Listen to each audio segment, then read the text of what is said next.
Sorry to intrude now. We're going to call in the poems. We're having a very nice, intimate ovale, and we'd like you to come up and share your poems that you've been writing. Has anyone got one ready? What's before me here, we have 3 books, A Pint from the Bar, complimentary from Long Valley, and one of these fabulous t-shirts as modeled by myself. Limited edition. So anyone want to come up and read their poem? Yeah? Okay, we got Julie Goo. Can we have a big round of applause, please?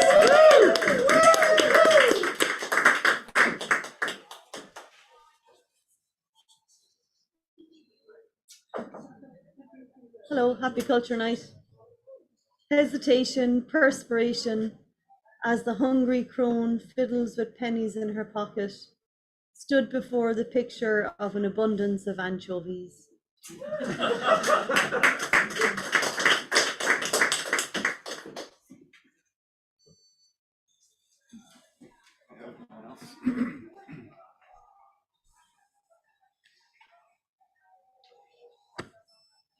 This is a call we don't want to miss, that we worry our hands in knots, closing our eyes in hesitation of sight. This is the way of life, survival. The predator eats the prey, from the wolves stalking lambs to anchovies chasing krill. For there's an abundance in the seas. It's here we hoard it all, fearing its loss as a part of us. The crones holding secrets close to their chests, while this card that has fallen to the floor doesn't know its own picture. If it's the tower or the fool, it's up to us to check if it's fate or luck.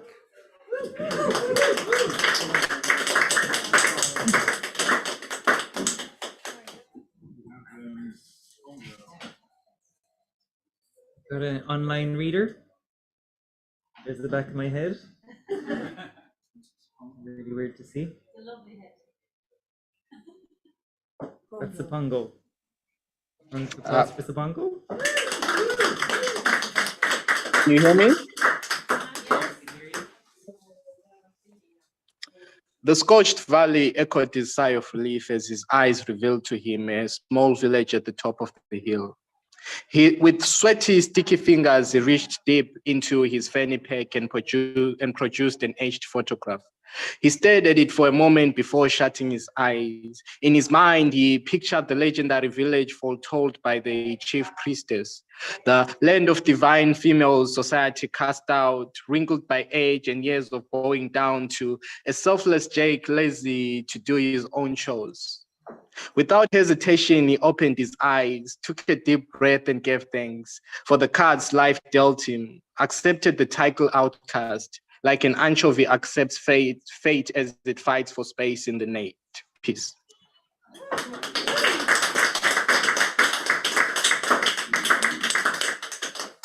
think I saw another one online. Someone else was jumping in. Generalissimo. Right, yeah. Yes.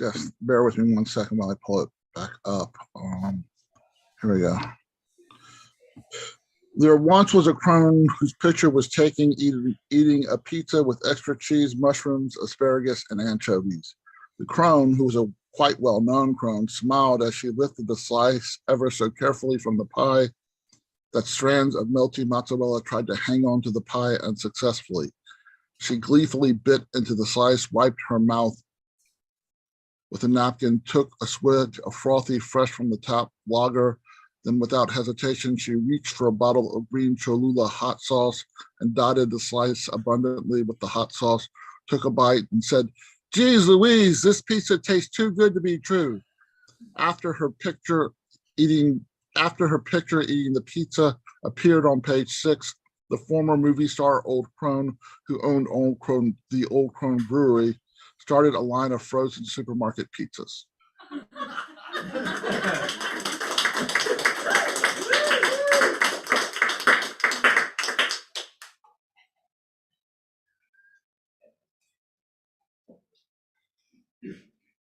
Anyone else in the room want to come up?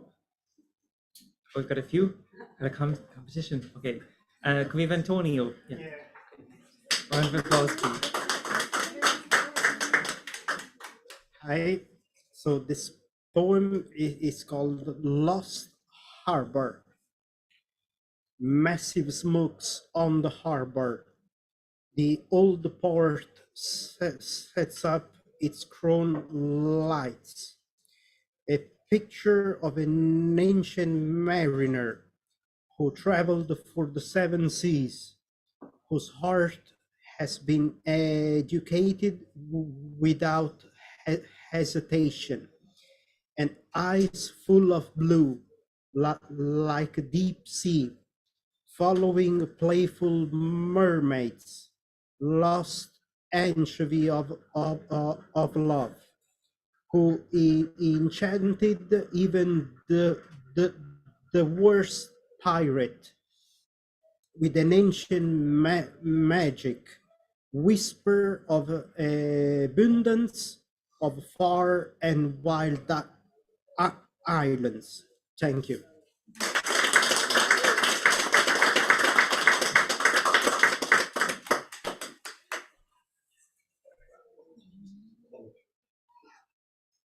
So I'm sure you all know what a shawley is, and if you don't know what a shawley is, the women of Cork. These wear a black cloak, and they generally wear around the Corn Market area in the markets.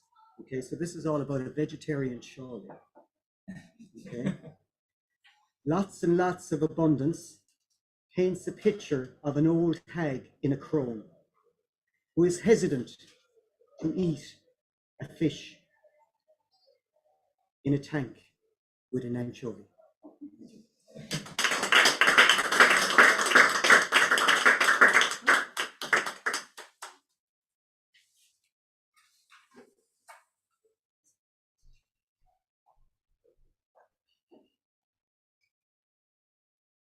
Hesitation was her downfall, the old crone. They say she used to do plays, now she just talks to herself. Duologues inside her head, never got her abundance. Picture perfect ambition, sacrificed for the kitchen. Now she whispers couplets from Romeo and Juliet as she kneads anchovies into focaccia bread and wonders what could have been.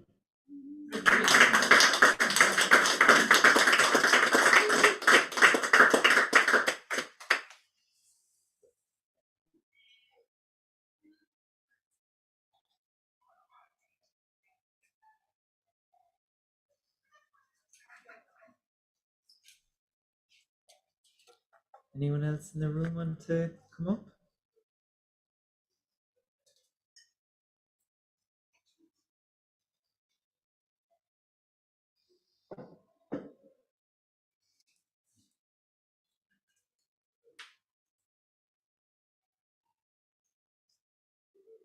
Anyone online?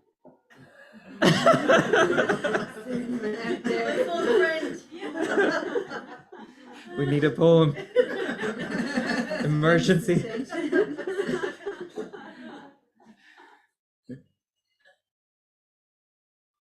Are newcomers like to come up? No? No, we're starting. We could really do with it.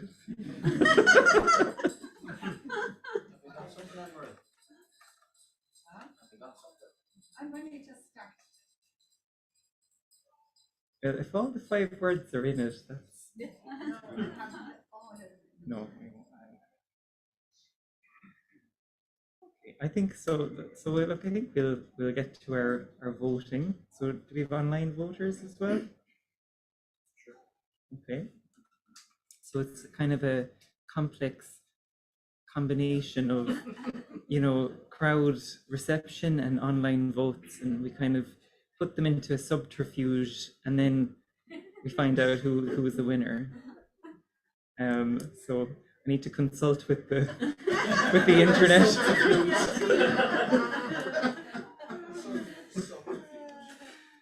We'll be back in a moment.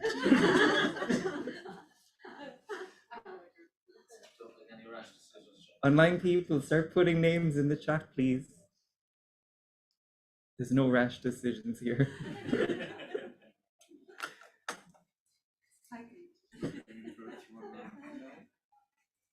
I have the power. Who had the focaccia poem? I didn't get anyone's name, so. That was Shauna. Sean.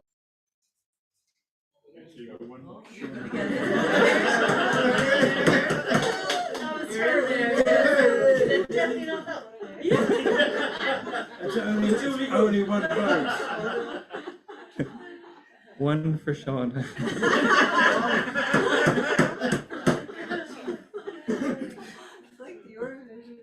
Mille points. September is also voted for Shauna. One for Shauna. Again. Gonna have to give Shauna now, I think. Okay. Let me just subterfuging.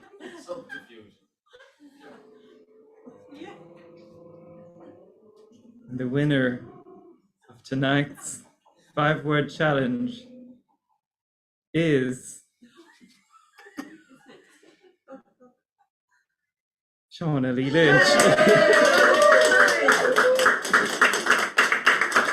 Now, to claim her award, she must come and read the poem. Wearing her new caption on t-shirt. Wearing, oh, do you want to wear it now? Oh yeah, I'm joking. I'll hold it up.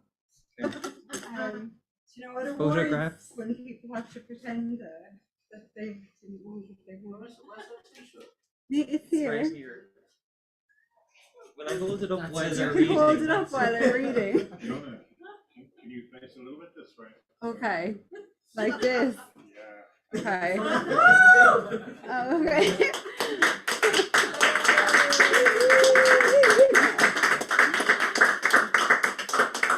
Hesitation was her downfall, the old crone. They say she used to do plays.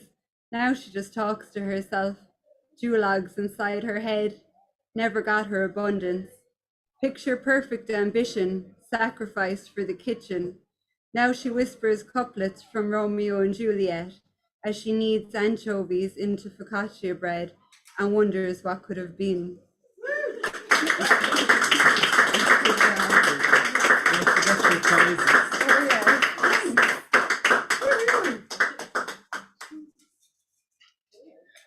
Well, that was a fabulous 5-word challenge. Thanks to everyone who read, and to Shauna.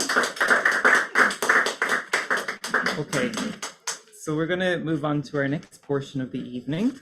But beforehand, have we got some announcements? Yeah.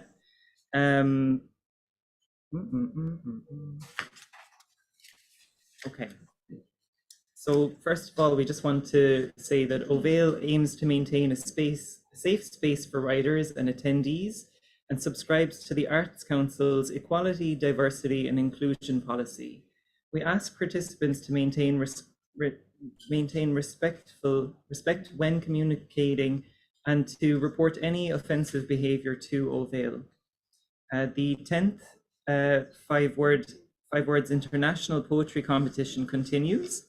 The words for the 20th to the 27th of September, actually just to explain what that is, there's a new words published each week on the Ovale website. You have a week to write a poem and submit it. It's a €5 entry. There's a little entry fee. And there's a judge basically looking at them throughout the whole year, and a winner selected. They win cash prize. It's like €700. And you can learn more about it on the Ovale website. So the words for this week are, and you get an extra special kind of sneak peek. So we've got finish, button, queen. Ooh. Topical this week. Heavy and eagle. So this event tonight is recorded and will be available to revisit as an MP3 podcast and on video via vimeo.com/Ovale. On Monday, the 10th of October, Ovale hosts the 2022 Month competition over 2 rounds. To consider for entry, please contact Ovale via info@ovale.ie or via social media. A new spoken word night organized by Jason J. Fisher is he? He was in the room a minute ago. Starts Friday, the 30th of September at the Key Co-op. Julie Gu is the headliner. Tickets available from Eventbrite. So thank you everyone who has kindly offered donations. In person, we have the donation jar under the horse's head, so it'll make its way around the room. Ovail does appreciate greatly any donations made, and it keeps running this fabulous night. And there's also a donation link online via PayPal, and that's under the live poetry stage part of the website, ovail.ie/blog/contact-us. So that is our announcements for tonight. We are going to start with our poet who is in Ukraine, Dmytro Lazutkin. Just to introduce you to him a bit more. He was born in November 1978 in Kiev, where he graduated from mathematical and musical schools. He received higher education in the National Technical University and later in Kiev International University. He has worked as a metallurgical engineer, a karate trainer, a journalist, anchorman for television, sports commentator, and including 8 Olympic Games. He was a bronze medalist of the World Cup in kickboxing and champion of the Euro Cup. He now works as a military reporter on TV. Dmytro started writing patriotic poems when he was in kindergarten and got really into lyrics at the age of 11 when he first fell in love. His love came to an end, but the poems stayed. Included among his numerous poetry collections are Benzin, translated to gasoline, Chervona Knienia, the Red Book translates, and Arieta, the Artery. He is the winner of such literary prizes including Literary Olymp, Smolotskip, Kiev Laurels, and has been shortlisted for the National Shevchenko Prizes in 2019.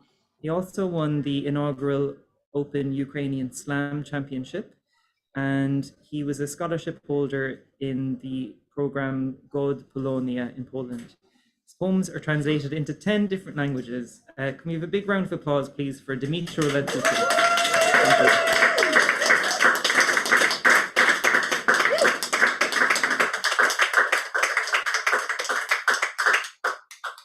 Hello. I'm started, yeah?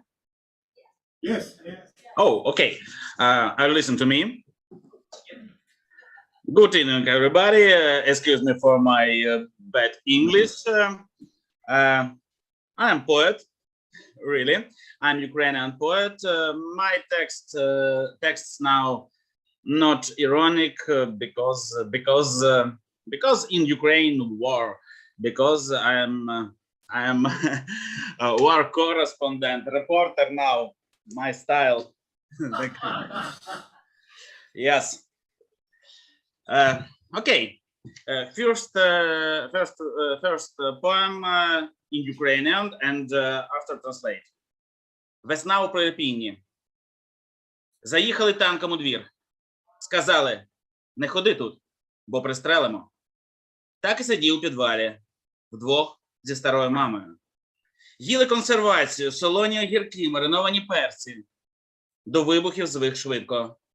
За гучністю визначав, кому з сусідів не пощастило. 2 тижні мерз, 2 тижні боявся. Холодна весна дихала у міжребер'я, так ніби намагалася дістати до самого серця. Тільки б стара не померла, думав він, тільки б перетерпіла. Хмари виповзали з укриття, ніби хтось випускав дим з прокурених легенів.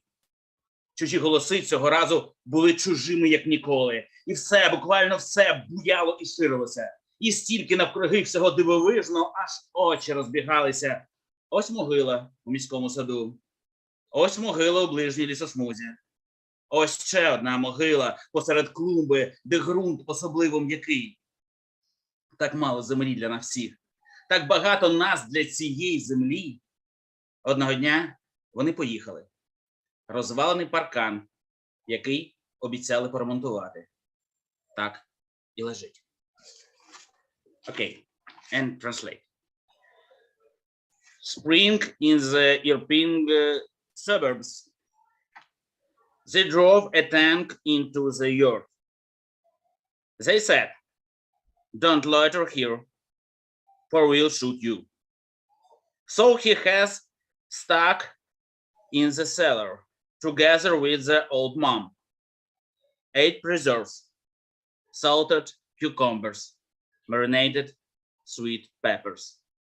He quickly got used to explosions, guessing upon the sound better or nearer, which of the neighbors was not lucky. For 2 weeks was freezing. For 2 weeks scared. Cold spring was breathing into the ribcage, as if tried to reach hurt itself. Just let only the old one stays alive. He saw, just let her to live this through. Clubs crawled out the shelter, as if somebody let out some smoke of smoke-filled lungs. Alien voices now were even more alien this time. And everything, literally everything, grooved and waned. And so many surprises and wonders around. Even eyes are running wide.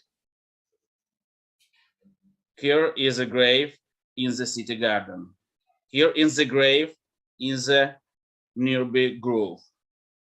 And here is one more grave in the center of the flower bed, where ground is especially soft.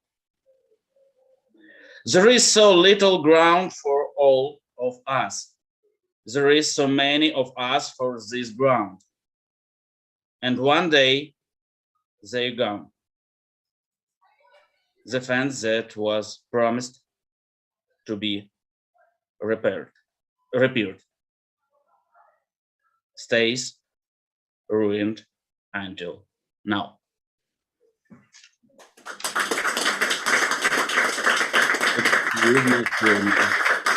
Okay.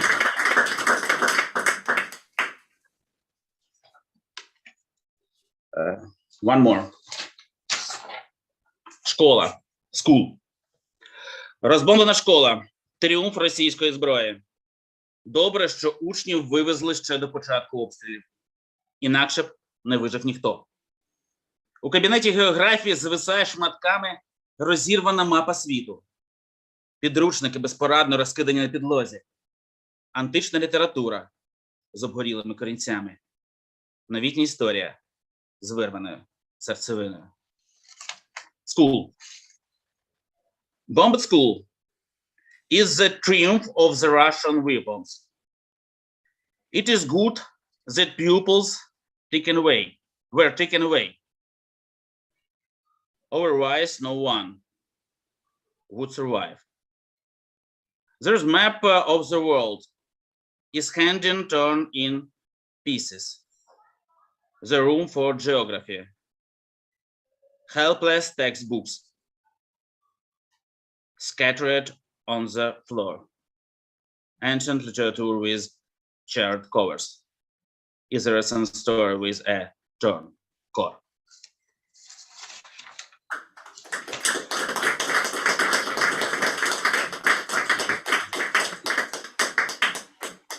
Laboratory work. Вітаємо вас, шановні гості. Так сталося, що нафти у нас немає.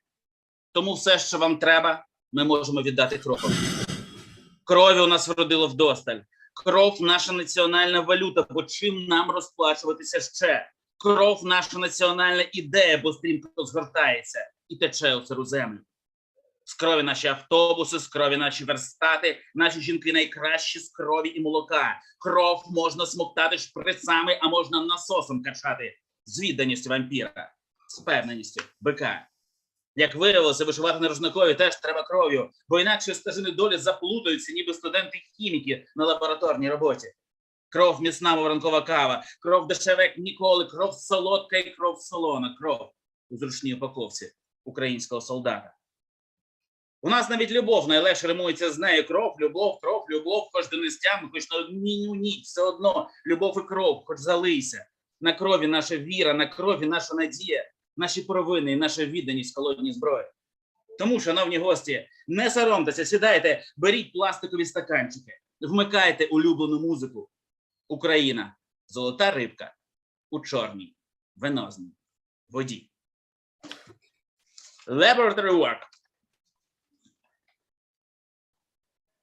A pleasure welcome you, dear guests. Unfortunately, we don't have oil. So whatever you need, we can give in a blood. Blood harvest in lavish here. Blood is our national currency. For that else can we use for payment? Blood is our national idea. For is clots fast and leaks into the ground. Blood is strong like morning coffee. Blood is cheaper than ever. Blood is salty, blood is sweet. Comes in a handy package of Ukrainian army men. On blood is our face. On blood is our hope. On blood is our guilt and our devotion. Bladed weapons. So, dear visitors, feel free, so sit down, drink from plastic cups, turn the music on. Ukraine is a golden fish in black vinous water.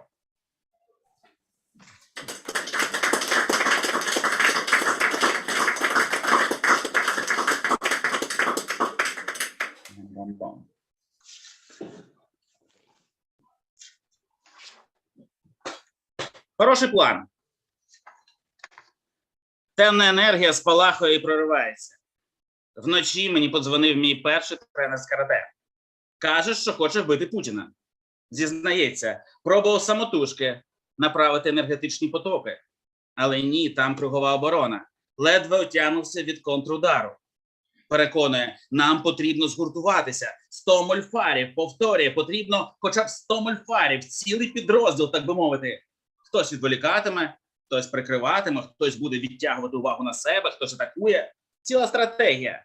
Просить, допоможи зібрати це військо чаклунів. Здавалося, поклади слухавку і забудь, але я скидаю тісні обладунки і стаю це магічне коло. І ті, хто поруч, теж приєднуються. Я хочу вбити Путіна, говорить володар вогню. Я хочу вбити Путіна, повторює касир з супермаркету. Я хочу вбити Путіна, лунають голоси з підземки. Я хочу вбити Путіна, шепоче мені на вухо дівчина з помаранчевими дредами. І місяць вигинається, ніби пастуший ріжок. І ніч перетворюється на вогняний напій. Вбити Путіна, виявляється, потрібно лише 100 мольфарів. Вбити Путіна, врешті-решт, не найгірший план. Темна енергія спалахує і проривається. Потяг пролітає, не зупиняючись. Лялька Вуду в руках шамана починає горіти. I haven't translated this poem, but this text about magic process, about magic for killing of President Russia Federation Vladimir Putin. Oh.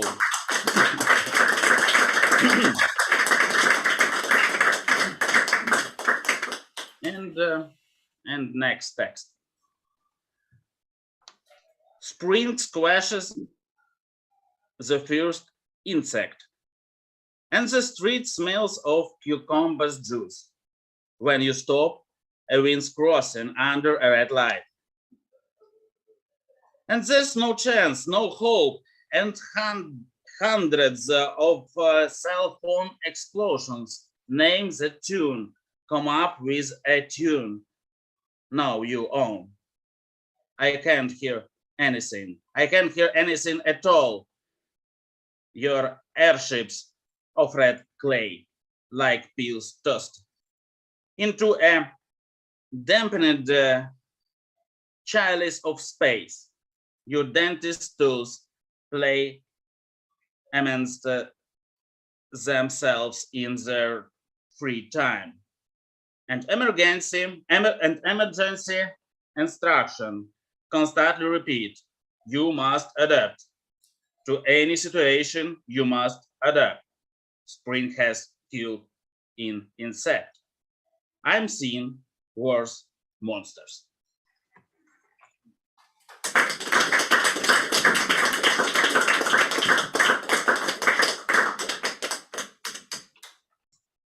Oh, I don't know. I have not more translated text in English.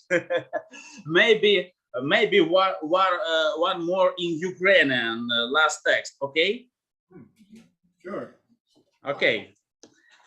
One poem in Ukrainian.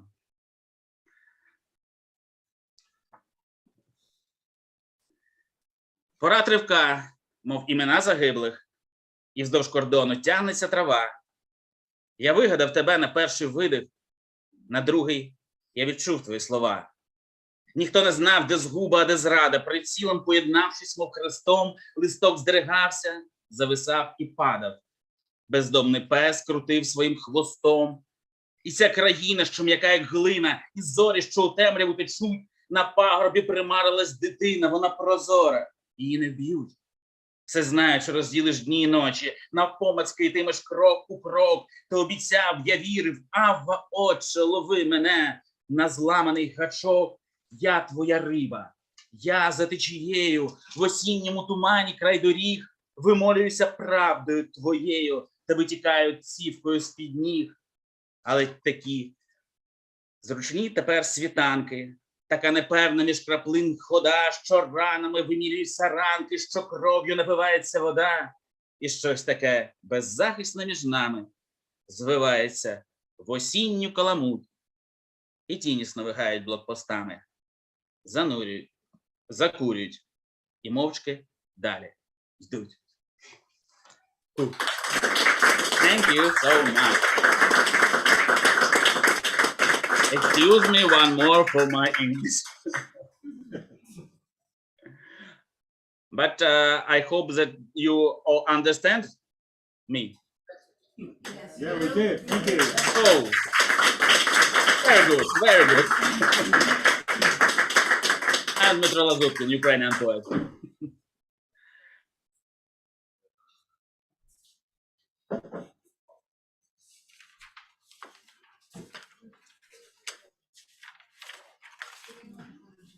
Big thank you to Dmytro.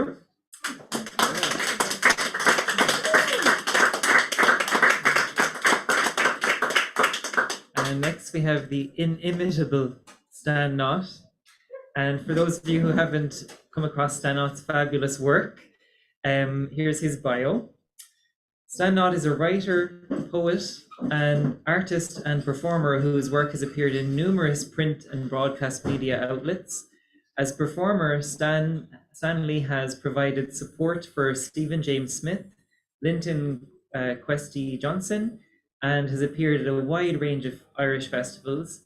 In 2019, he performed The Truth Is, a show written about his journey with depression, at the Limerick Fringe Festival, Trough Tales, Waterford, Debarra Spoken Word, Clonakilty, and Collymore House. His poetry film, Peter and the Wolf, Aladdin Sane, after David Bowie, was shortlisted at the Cork Indie Film Festival, screened at the Dublin Bowie Festival, and longlisted at the Rabbit Heart Festival 2018. His poetry film, Mrs. Xavier, is, after the Franken Walters, placed third in the Doolin Writers Video Competition in 2019.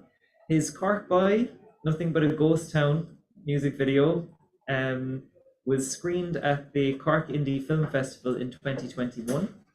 In 2017, Stanley was chosen to perform in the UK as part of the Twin Cities Cultural Exchange between Ovale here in Cork and Fire and Dust over in Coventry, with poetry appearing in the spoken world's Sound as Character, Ovale, as well, published 2017. In 2014, Stan co-founded Solstice Sounds with fellow creative Shane Vaughan.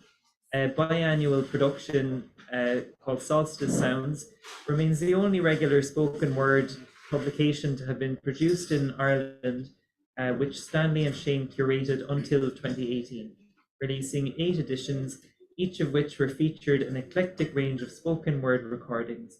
You can see and hear more of Stan's work at www.stannotcreations.ie, and we've actually got copies of his book, Found, right here, and there's like mini little companies to that with like lines of poems in the pages.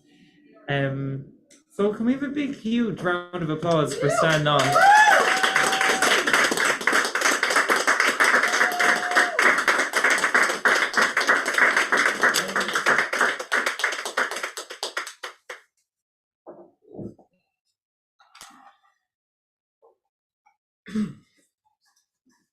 Thanks, Jim, for that lovely introduction, which I wrote myself. Remind me to edit it, it's a bit long. Song to the Orphans. Growing up in the Promised Land, I had reason to believe from small things, big things one day come. This land of hopes and dreams said, dream, baby, dream. Magic seeds fire with every wish you wish, and high hopes fevered my American skin. My book of dreams. I would be the one born to run across the border to the King's Highway, the chosen, unsatisfied heart to find all that heaven will allow, to bring the rising of one love to American land. Now my book of dreams and glory days are worlds apart. Phantoms of the ghost of departed dreams block out the light of day. I'm a dead man fading a slow fade on the edge of the world, and I wish I were blind to life itself. And life itself, out of work, 57 channels and nothing on, and all that I'm thinking about is the ballad of a self-loading pistol. Boom, boom, boom, out on the street, another shackled and drawn nowhere man fades away under empty skies, counting on a miracle, a big paycheck from an easy money factory. He's one step up from the innocent brothers under the bridge whose high hopes are gone, gone, gone. Further on up the road, a mansion on the hill is living proof that it's all or nothing at all. There's the man at the top, the local hero, and the word of the prodigal son, you can look, but you better not touch. I'm looking after number one. Determination is the price you pay for better days. Surprise, surprise. This life, this land has 2 hearts, 2 faces. The promised paradise and the broken-hearted. A roll of the dice, you're out on the street. A roll of the dice, you're a fortunate son. A roll of the dice, you're a lucky man in a lucky town. A roll of the dice, you're missing, and no one knows. A roll of the dice, that's what you get in the promised land. So I turn, turn, turn, because deep down in the vaults, a soul drive with eyes on the prize is always working on a dream. Yes, deep down in the vaults, chimes of freedom pick me up, say, come on, son, get up. This land is your land. This land is your land. This land is your land. And I'll stand by you always.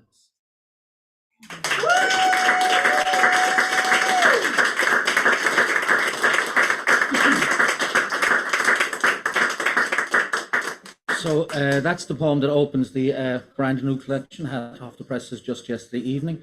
The collection is called Found for a number of reasons, but one of them is that I predominantly write poetry using song titles. That piece I just did was written using song titles of Bruce Springsteen, so it's a form of found poetry. The collection is broken into 4 sections. The first section is Revolution, which, as I said, that one opens.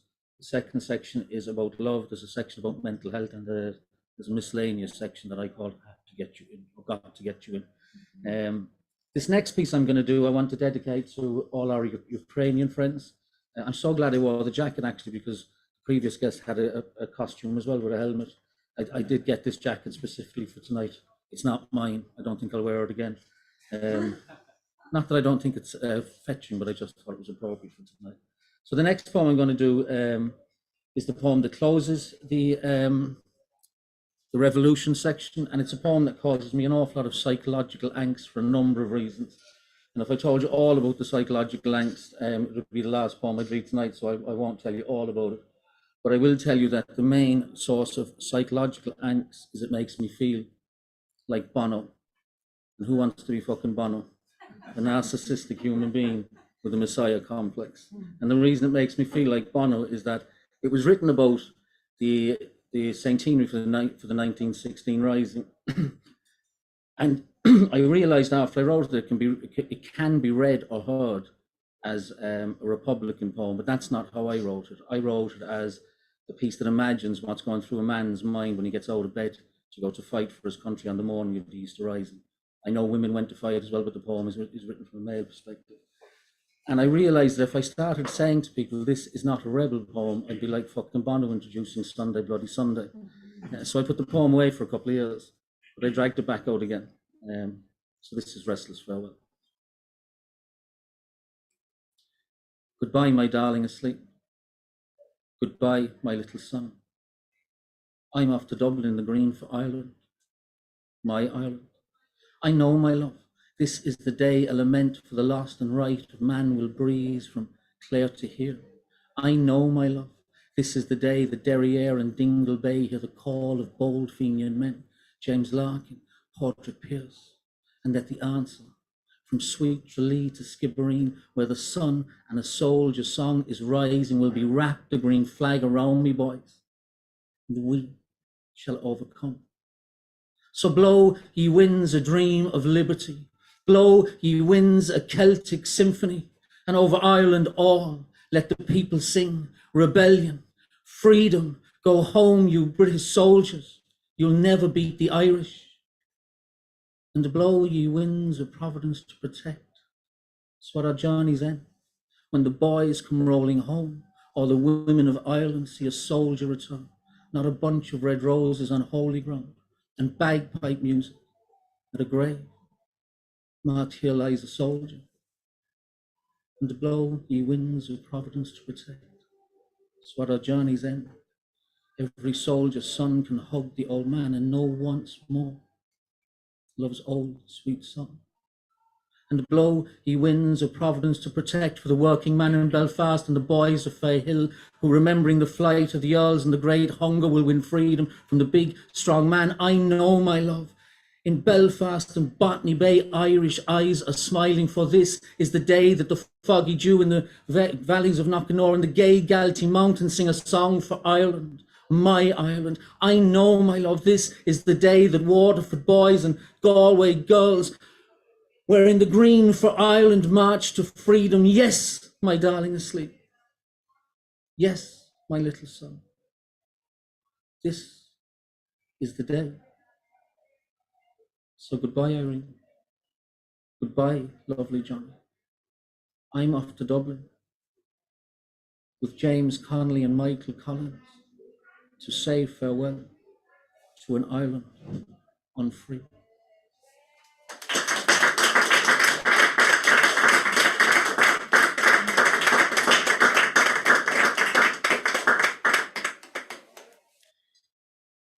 So I'm just going to read one from the love section. I mean, the love section is a little complicated because love has lots of different ways of affecting us, but I want to read this one specifically for Paul Casey, who has been a champion of so many of us, and including me, and runs an amazing night here, and was incredibly helpful when I was putting this collection together as well. So this one is called Ruby Dear. It's actually part of a suite of poems, 3 poems. The first one that actually didn't make it to the collection, that I wrote when I was in the middle of a breakup. The first one was called I Still Miss Someone. This is called Ruby Dear. And the last one was called When I Gave Up on You Was the Best Day Ever. But this is the one in the middle. This is Ruby Dear. Ruby Dear, the dream police are speaking in tongues about the exquisite whiteness of eggs hanging upside down beneath a cloud of light memories that whisper about a carefree secret life in a perfect world 1,000,000 miles away from the overload of our city's glass, concrete and stone, where animals murmur. This must be the place. Angels play a naive melody on every drop of rain burnt by the soft seduction of sunshine. Ecstasy drugs people like us until the inexorable burden of the word is nothing at all, and a new feeling, akin to falling speechless through the cracks of optimistic warm sheets on an infinite wave, on an infinite love wave, names you and I as creatures of love on golden plates at the gates of paradise.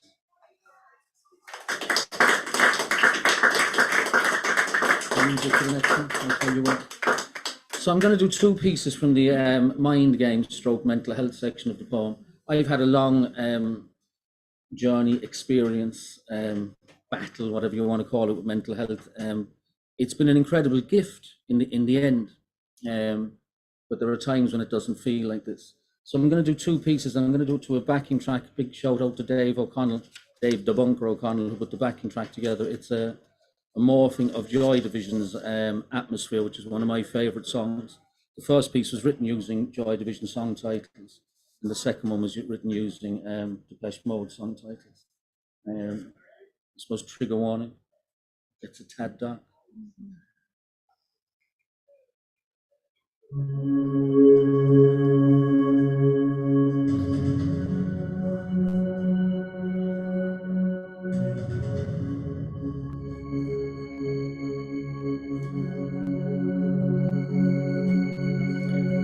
Isolation in a lonely place, and the eternal incubation of failures is no good for me. Something must break this isolation, the fractured atmosphere that boxed these days. Something must break the eternal incubation of failures, this 24-hour atrocity exhibition, this wilderness of heart and soul. Something must break. I'm living in an ice age where dead souls pass over decades of disorder until I remember nothing.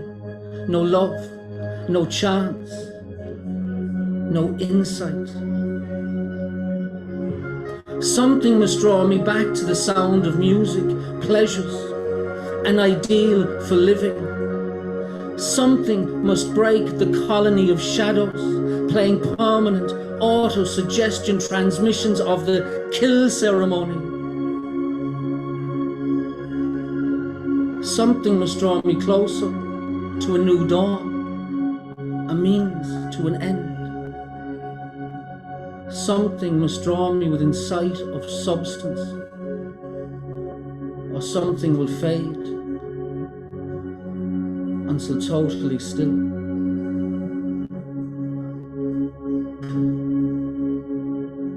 Isolation in a lonely place, and the eternal incubation of failures is no good for me. The truth is, tonight a dark trance spent the night. The truth is, this happens all the time to broken, damaged people. The truth is, I am broken, damaged, fractured. The truth is, it's no good being broken, damaged, fractured. The truth is, broken, damaged people feel free love is strange love. The truth is, broken, damaged people are always fools to fragile tension. The truth is, broken, damaged people rush to pain. The truth is, broken, damaged people surrender to addiction, fall into the abyss. The truth is, for broken, damaged people, choosing the dark road is the price of love. The truth is, choosing the dark road is a pain that I'm used to and suffer well. The truth is, broken, damaged, fractured people always rebirth stories of old. The truth is, in a world full of nothing, scared, sacred shame soothes my soul. The truth is addiction tears you apart. The truth is sometimes, in the dead of night, I wish I were dead.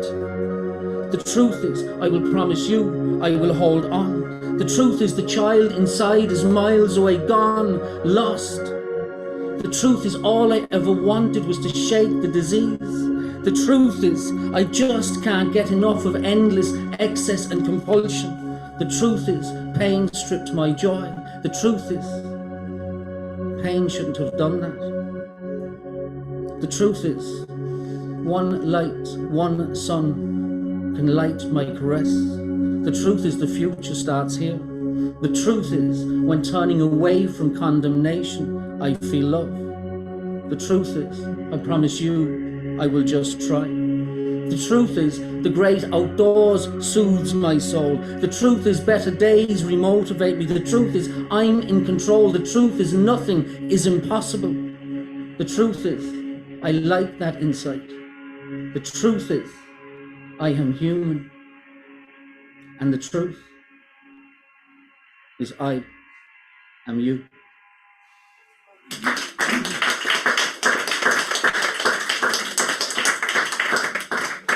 Thank you. It was a panic moment in the middle of that, I can tell you. I thought the poem was gone. Thank God I had the notes with me. I've got just one more. So there's a whole load of things have gone on for me. I started writing when I was living with depression but didn't know it. With hindsight, I know that creative process of starting to write was my internal self screaming at me to start dealing with whatever was going on for me, which obviously now I know was depression. And creativity has been an absolutely massive part of me getting well and remaining well. Not that I'm well all the time. I think for most people with a mental health situation, it kind of, it'll always come and go. But from writing, my creativity has gone into loads and loads and loads of different spaces. And one of the things I love about the creative space in Cork and in Ireland, and particularly here in Neo Vale, is that people are so giving of their time when you ask them to collaborate with you or to get involved in something. And that's been hugely important for me. Fergus Costello was here. I wouldn't be a visual artist, and that's a nice term, if Fergus wasn't a friend of mine. And my creativity has gone into different places. This last piece that I'm going to do, I'm going to work with Megan Ali Maguire. She's going to come up and she's going to sing along. We collaborated on this piece. She put music and a melody to it, and she does the melody because I can't sing. You don't want to hear me fucking sing. I can't whistle in tune, never mind sing in tune. So, I mean, look, the books are here. There's definitely one for everybody in the audience. Do you know what I mean? I feel like you should model them.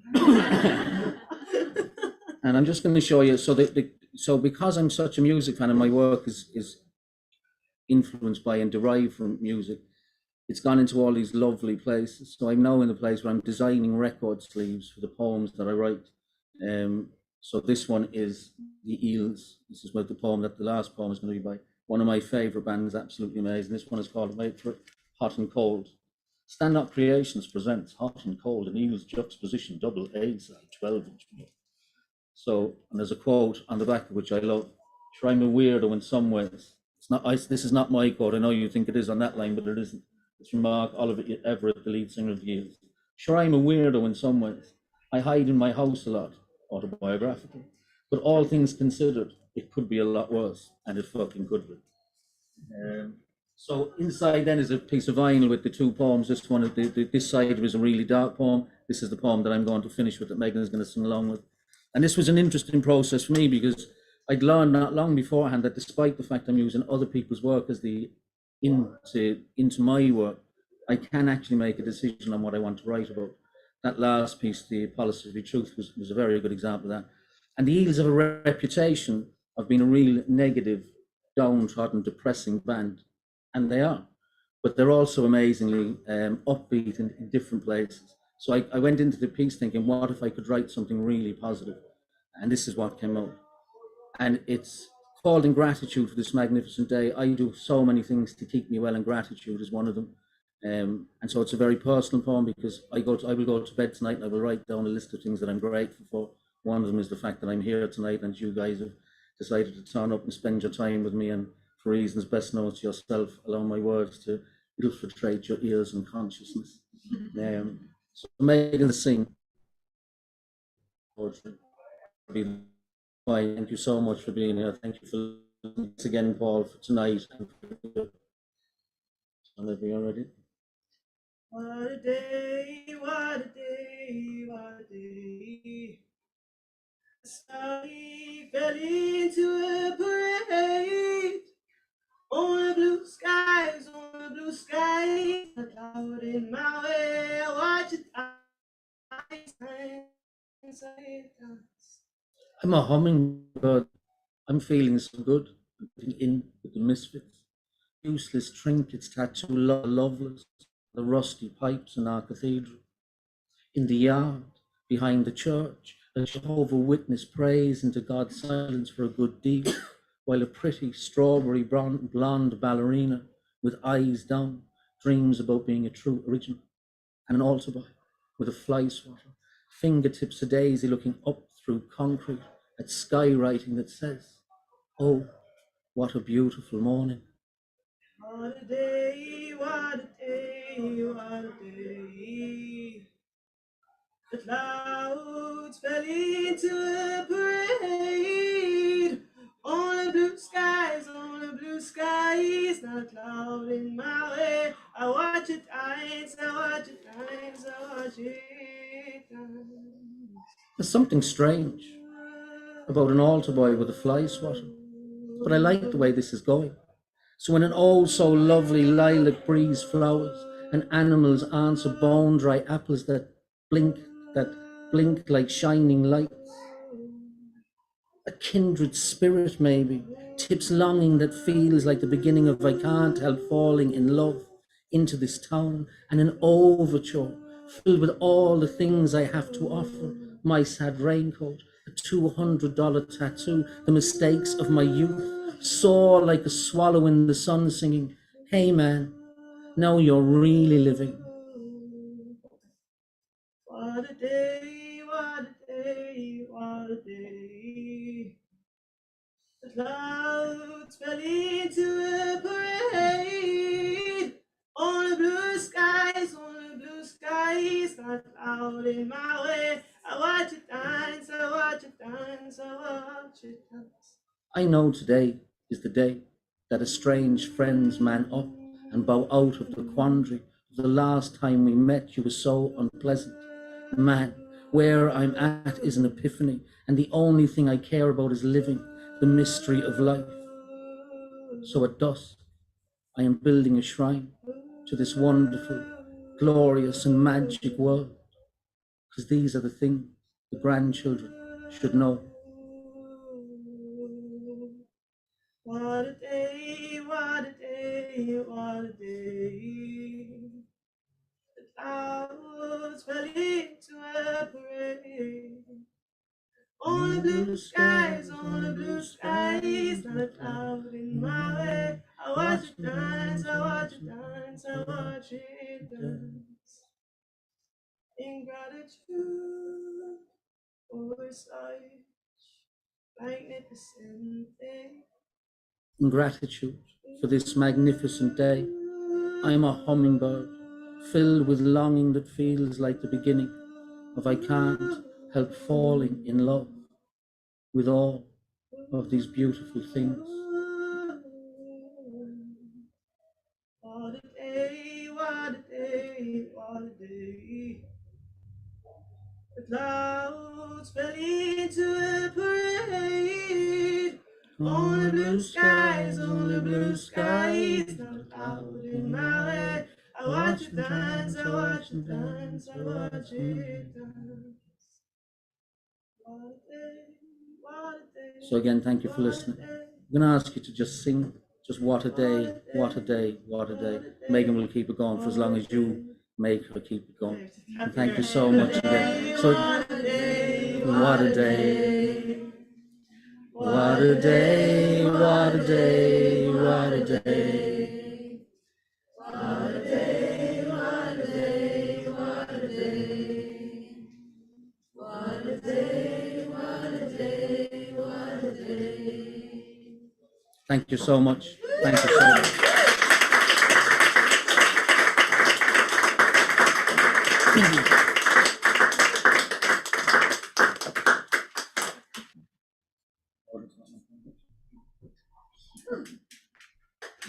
Thank you so much, Stan. What a wonderful reading, and thanks for being so generous with what you shared with us. And can we have a big round of applause for both of our guest poets, Dmytro and Stanley Notte.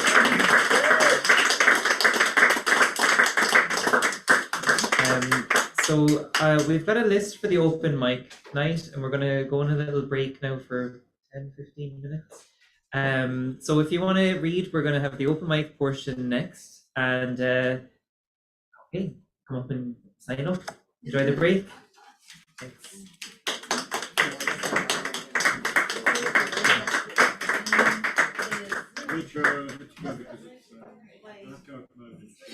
Oh, they shut down the power. They have to go quiet. He's probably pursued and like he's a figure that they would like. I know. To make it to a poetry reading despite all that's going on.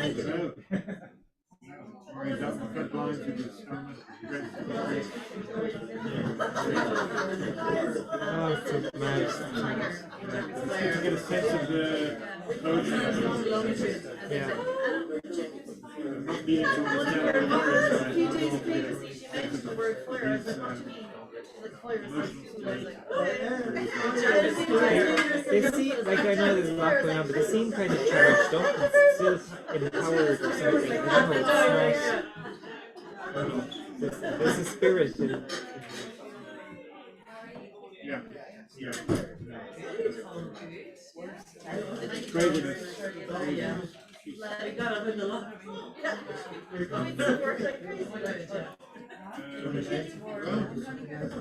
You be able to wangle a few names for the open mic.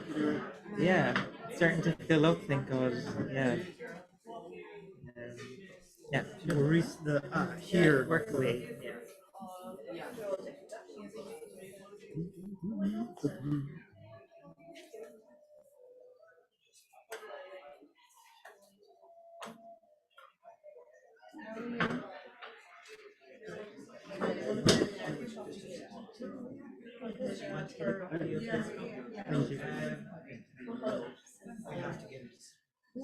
Of course.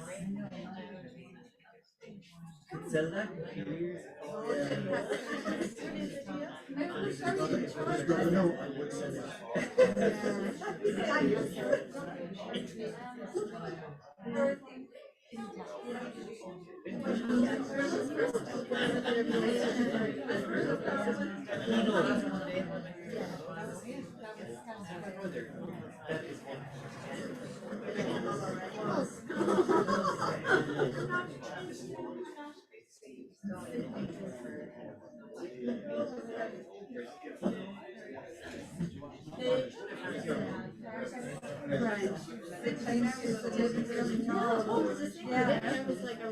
I think he's probably having a small yeah.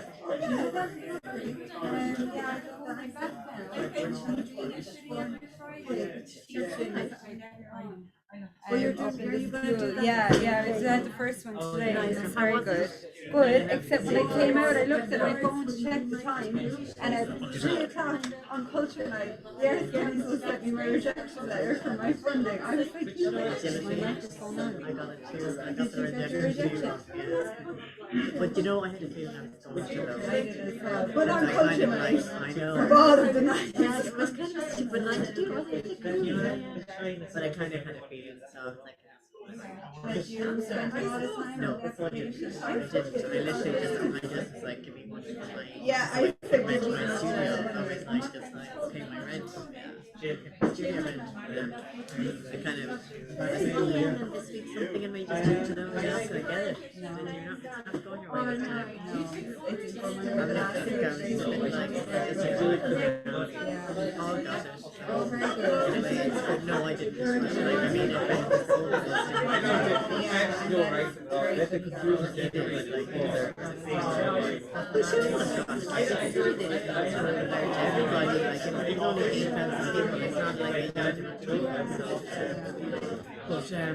3 years down the line,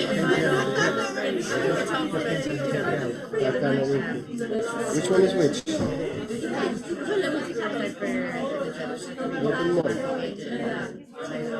met up the last time I was at a workshop and I had a few drinks and talking about your place, and singing your praises.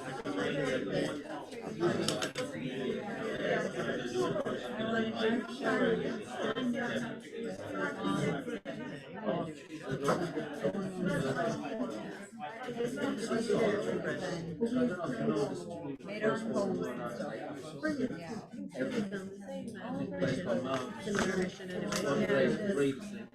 Yeah, so good.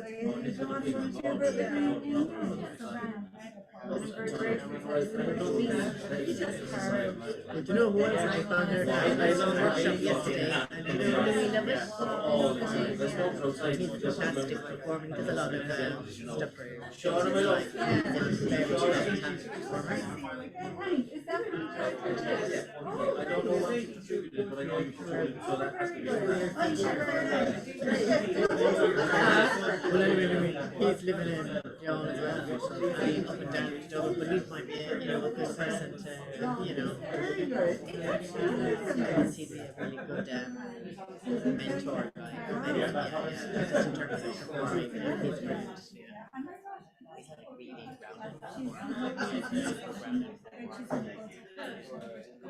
There's like accent thing, you know, and they said that they'd give you money to offer talk to somebody who could be a possible mentor. I just want to get a mentor. I don't that like people pay to get mentors. There's a terrible mentor, and then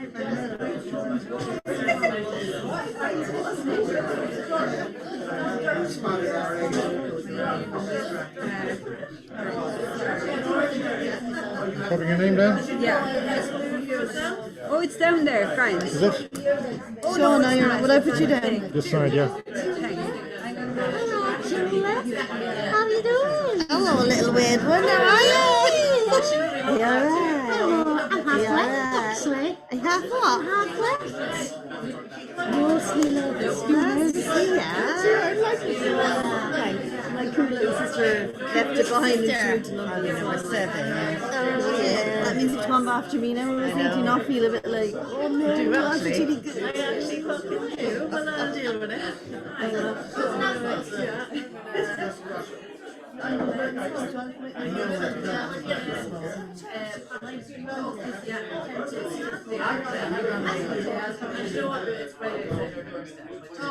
I didn't.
But like,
Trains you and connects you to the bones, to the soul of the brain. It's powerful, especially then if you even great singers, it's still more powerful. It's intense.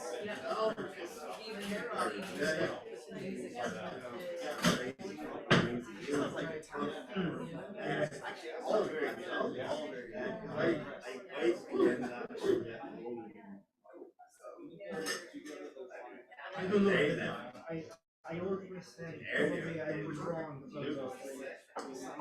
I hear some of an influence of that. Probably the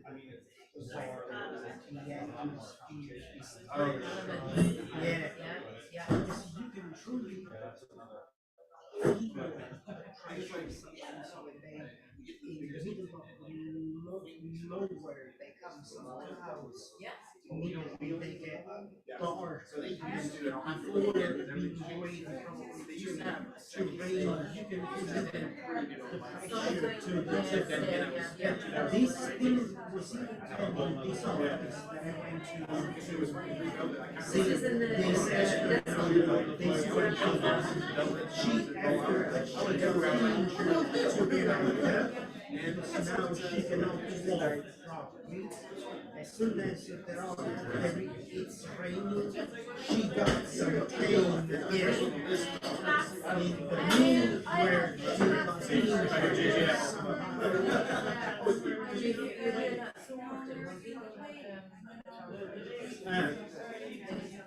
They really know that they say to you,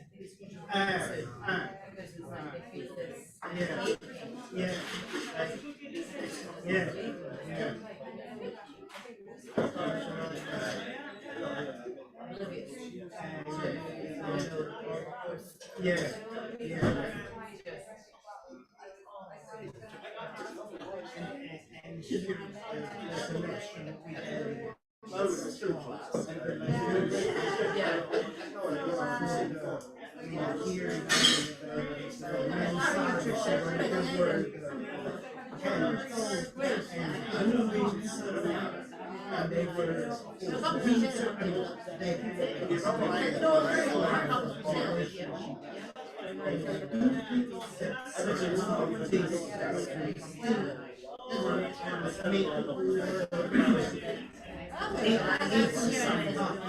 within the language.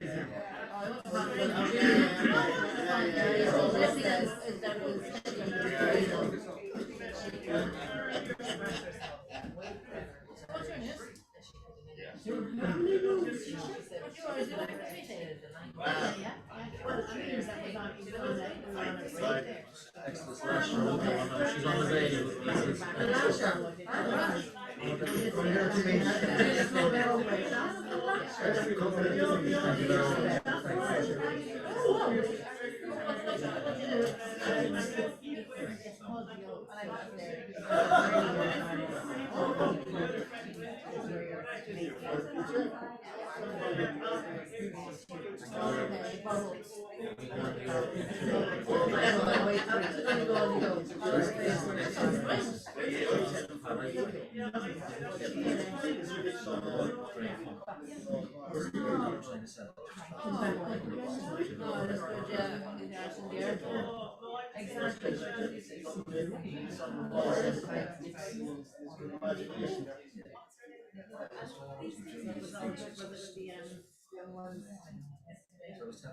Today, actually, yeah, it's very good. They're real flashy at the end, which is really interesting. I was once a sassier myself, so, huh?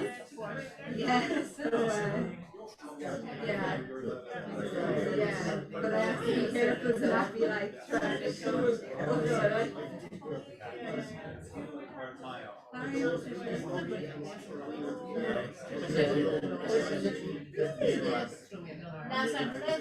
Brilliant, yeah.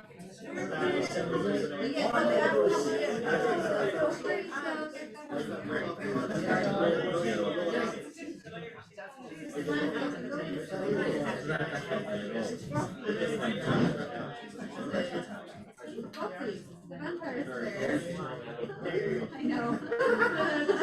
I think it's going to be something real deep, like, Yes, with Sarah Michelle again. Yeah. I used to watch a TV series many years ago. Yeah. Yeah, it's my favorite thing in the world. I watch it all the time. Yeah. How much is it? I'm gonna have to get it off you another time. Oh, have that? Yeah, right. I'm gonna have to get it off you another time. I only have sorry or get it from you. But I love this. Where we sit on.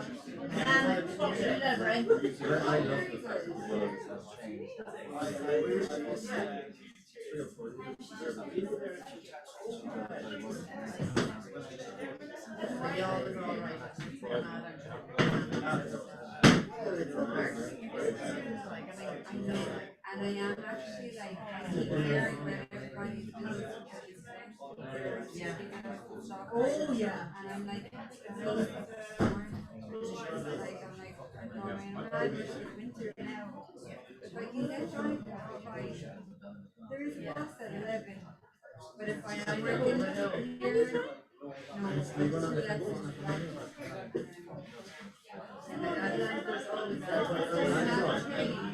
There's the bus. Fergus?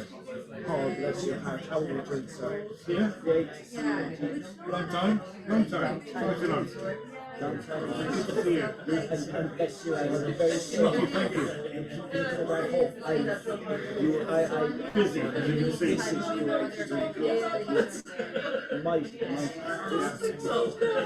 Wow. Yeah, it's a quiet one for culture now, but it's working. It's working. It's working. Yeah, it's enjoyable. You've been in Cork for a while. Ever since I saw you caring for my eyes.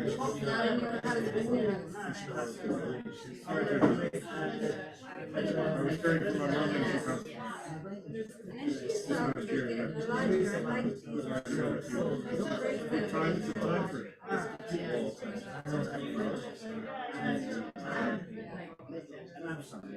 Yeah, we were talking about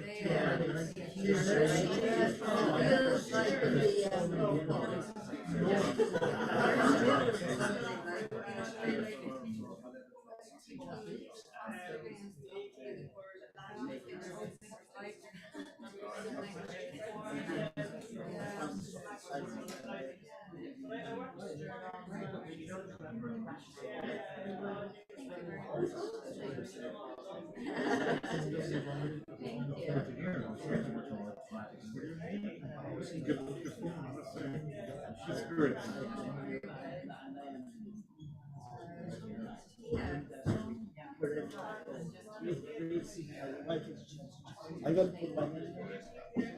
It's on the right hand side, yeah? Okay, on the right hand side. The very right hand side. Okay.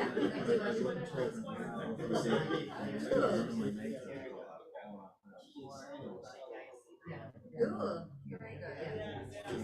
I'll send you my film. Yeah. I'll send you this. There's two episodes. Then I'll see if you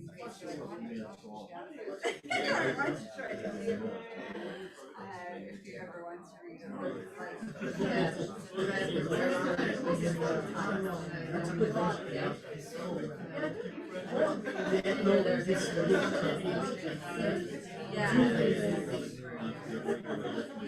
This I had a really hard time before. I had to put the hand out and then put the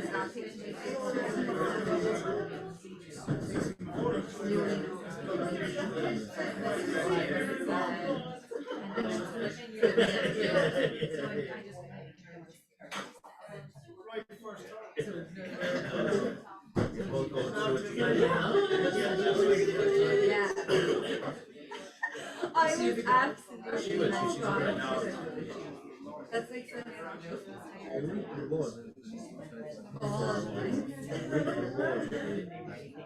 oh, I was like, if I was going to Florida for free, which is not actually fair, and then you get sent out. Yep. I know, I didn't get this thing.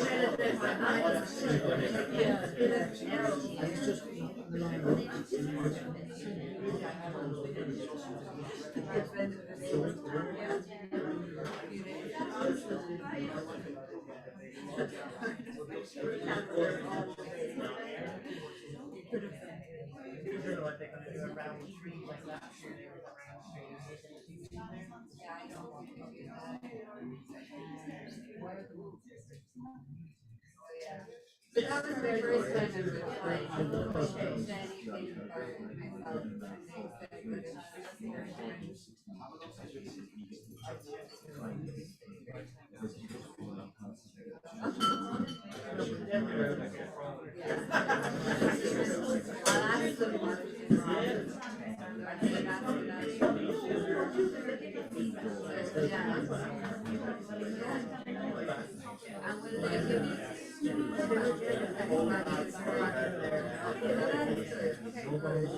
because I think it's just and then they're like, how long are you going to be here? Where are you going to be? And I think, oh, for myself, I said, I was just going to record, and that was just my me. But it's just here for the show.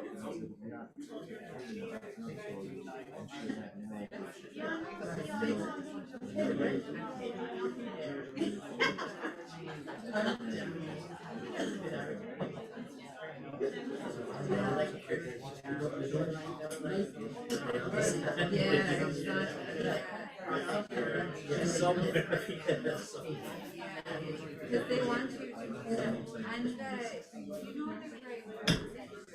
great that's very cool. Like I think the next one,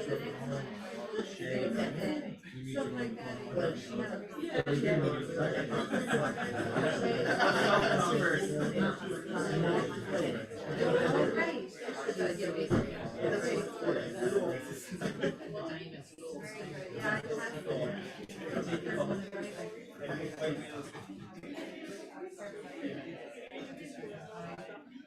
like I can drive, yeah, I've been on a practice for so long, so.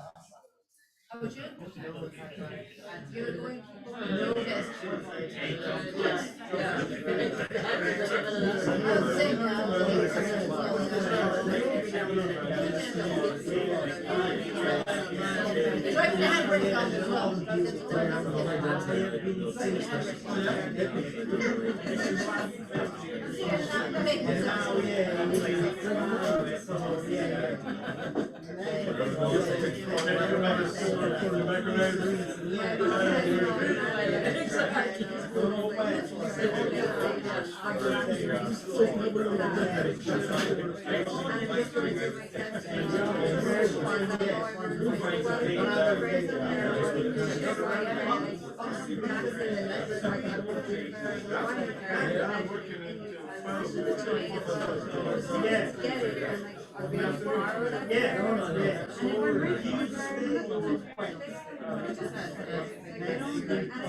I forgot, sorry.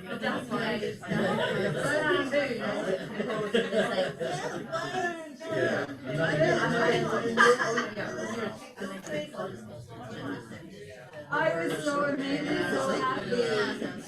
And I was like, in the summer, I was really upset. And then, yeah, it was really fucked up. Then I just said, sorry, but and then the guy who did say, I was like, that might be like his year, and all I wanted whereas like me, I wanted to go with it. That's the narrative that I want to find. And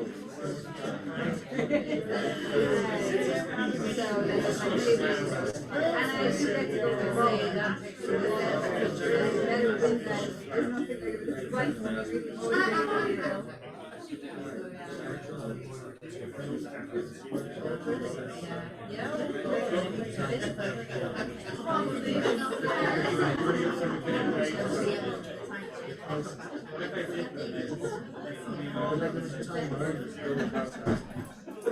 How much did that cost? Yeah,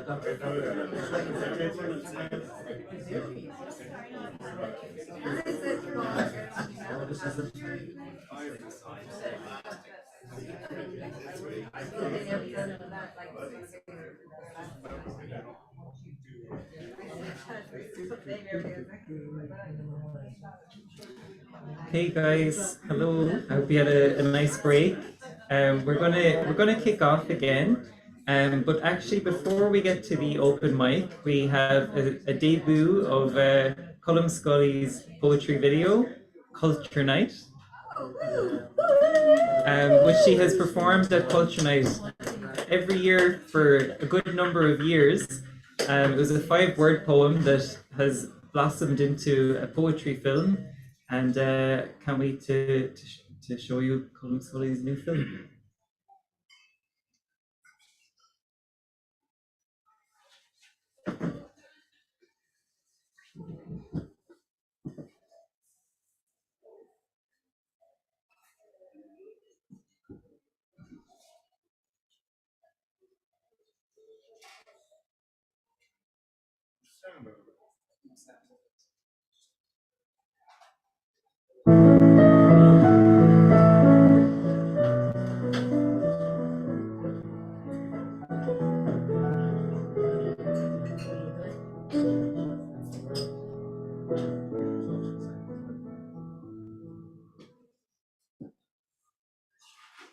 Culture me arse. Don't talk to me about culture. Go on, Colm. There's no culture in Cork. I'll tell you about culture. The Butter Exchange Brass and Reed Band. Now that's culture. There was men played in that who played for royalty. Old Fusiliers trained in London. There was one fella, Stapleton, he played for the King at Windsor Palace. There were 7 or 8 bands in Cork in that time. They'd be besting each other for Sunday morning down the park. Such rivalry. And that's back in the 40s now.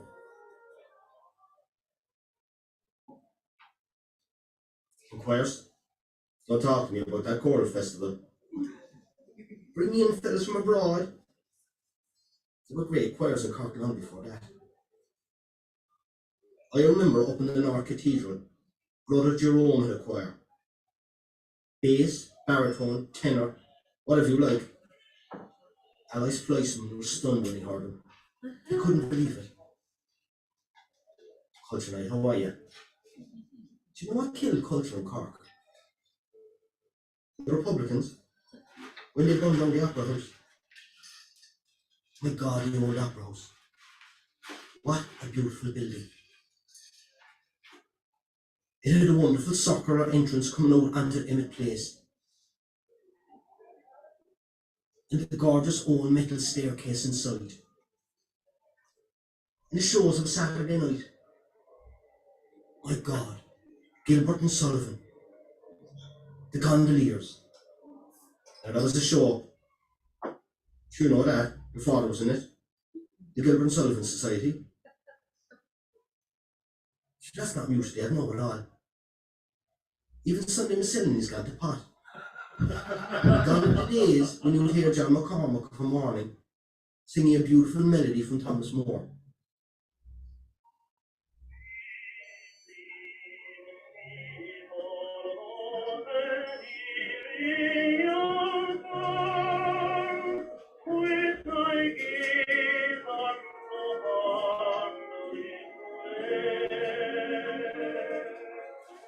Of the last rose of sun. Now it's all happened, the Beatles. I wouldn't give a tuppence for them. That's culture for you. They're all culture now. But they hear a culture and their culture day. All you have to do now is pick up a brush and you're an artist. I could tell you about art. James Barry from Watery Lane worked himself up from nothing, painted the gods. That's what art should be about. Mirroring the heavens. Do you ever see any of the stuff?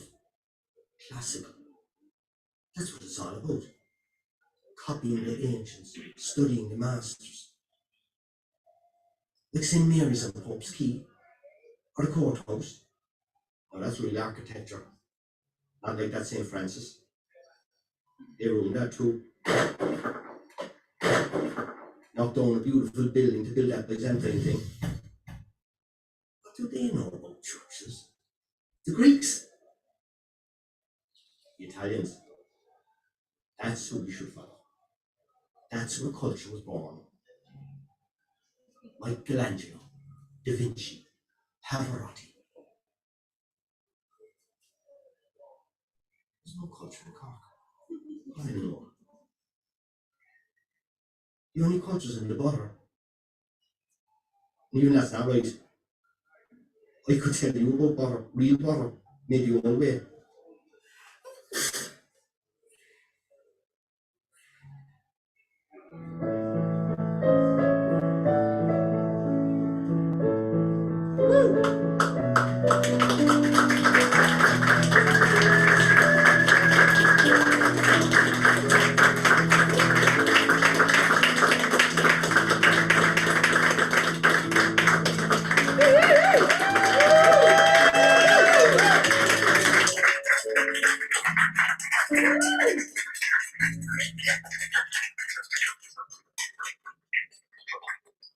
Fabulous, Colin, well done. That's really, really enjoyed that. Okay, we're going to get started with our open mic. And number 1 on the list we've got is a man by the name of 3 initials, JJF, Jason J. Fisher. Big round of applause, please.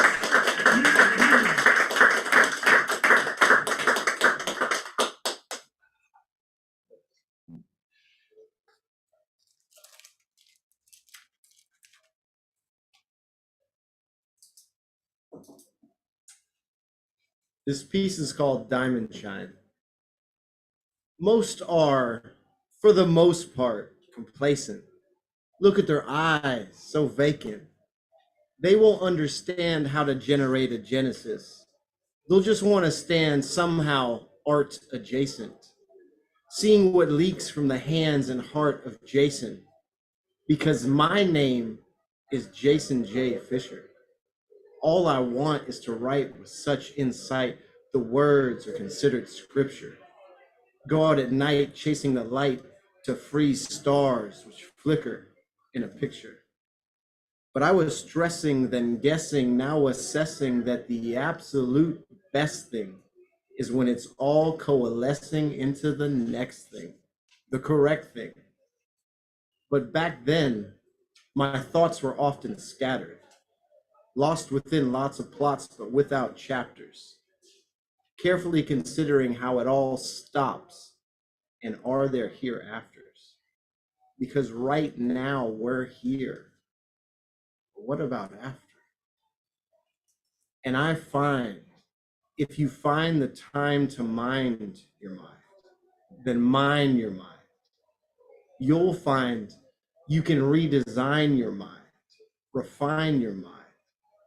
Then compressed carbon hardens, realigns into 100% pure, unadulterated, unmitigated, marvelous, crystalline diamond shine.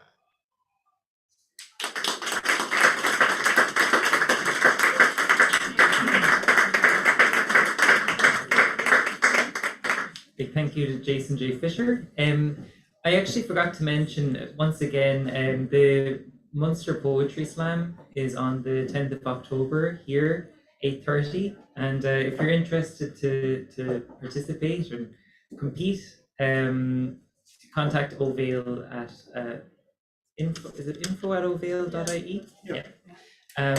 So if you're up for that challenge, do please get in touch. So the next poet on the list is Antonio Dmytro.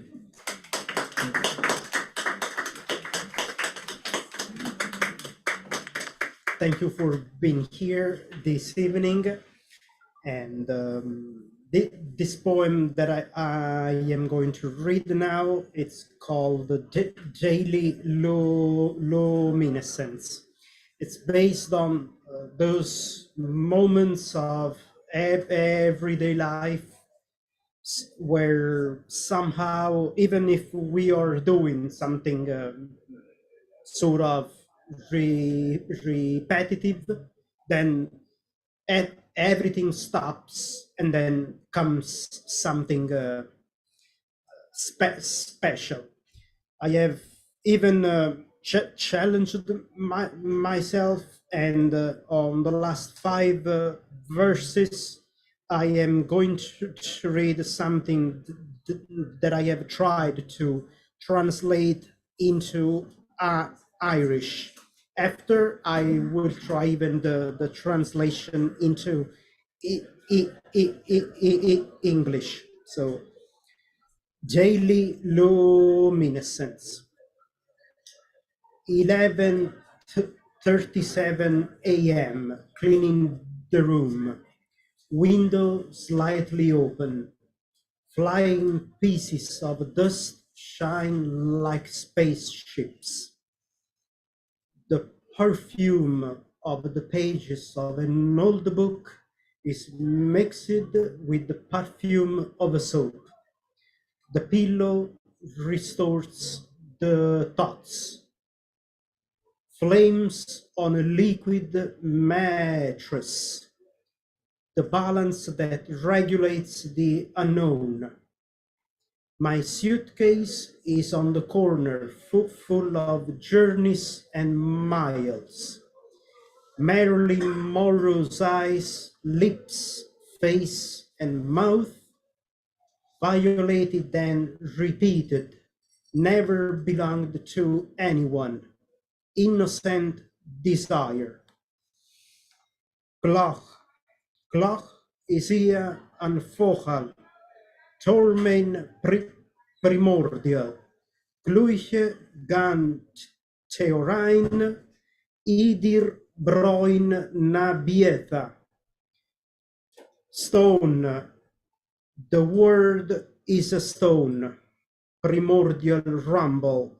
Endless play between the bowels of existence. Thank you.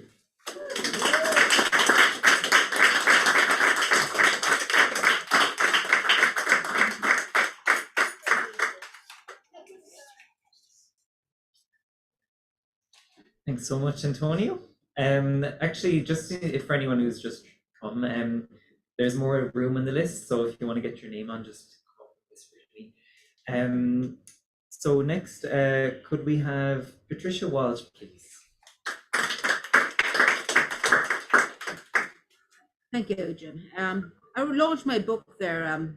It's called In the Days of Folk Cortina at the Cork City Library there last Saturday, and I still have copies if anybody wants to pick one up afterwards. So, so I'll start at the beginning.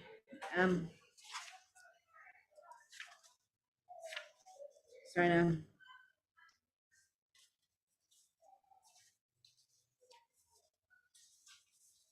So I started at the beginning. Like she's the Folk Cortina of the novel is kind of a very wayward student, and she gets herself expelled on purpose because there's a teacher at the school who's obsessively interviewing her and assessing her for a master's degree, and she also happens to be engaged to her dad, and she's can't take this constant surveillance.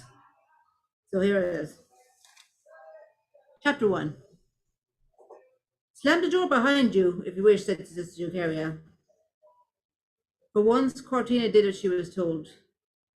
The slam sent shockwaves through the corridor and spilt, as she sensed, out onto the teacher's car park. She stayed outside momentarily, enough to listen to the nuggets of wisdom from the teachers that was also down to the cliche regarding the situation. Did you see how readily she took that expulsion order? No whimpering, no explanation, excuse, nothing. It's almost insulting. And for what? Overseeing a DVD player, snarled Miss Clark, the vice principal. That was just a technicality. She was headed that way anyways, intoned Miss Parlin, the class teacher. You have to feel sorry for her. She never had a mother to set her straight. She died young, to the best of my recollection. Poor King, said Eucharia. I thought Marie, you know, Miss Masterson, the news teacher, would have sorted her out, being engaged to her dad and all that. But she's actually gotten worse, if that were possible. Miss Clark said with a resigned air. I understand her home life is far from happy. I can't really blame her for going the way she did. Never had a mother to look after her. Her father at a loss to control her. Let her away with too much for too long. Maybe Marie Masterson would set her straight. After all, you can have all the about psychology you want, but it doesn't take from the fact that Cortina is just plain nuts. An incident is that. Couldn't call it unexpected, to paraphrase Elvis Costello, said Eucharia. She's maladjusted if that's the criterion anymore, Miss Parlin. She didn't fit the autism spectrum, said Sister Eucharia. She just very badly behaved, if such a thing existed anymore. It doesn't have a fancy name attached to it. She had a final warning a few weeks back when she threw all the water in the gym toilet, said Eucharia. She's superstitious. She won't work any day in a wine it, said Miss Clark, trying to raise a laugh. She's a criminal in the making. Napoleon of crime as far as the school's concerned, said Eucharia. She's lucky she has friends in high places. Marie had to talk Garda Dunn out of making an arrest. There's hope for her yet. As I say, young devil, old saint. Like St. Francis or the Buddha, said Miss Parlin. But she's as cheeky. You reprimanded her for smoking behind the gym often enough. She put up a fight there, even though we were still smelling it off her clothes, declared Miss Clark. She has a potential to be a straight-A student, but it was not willing. Her house has left her desolate.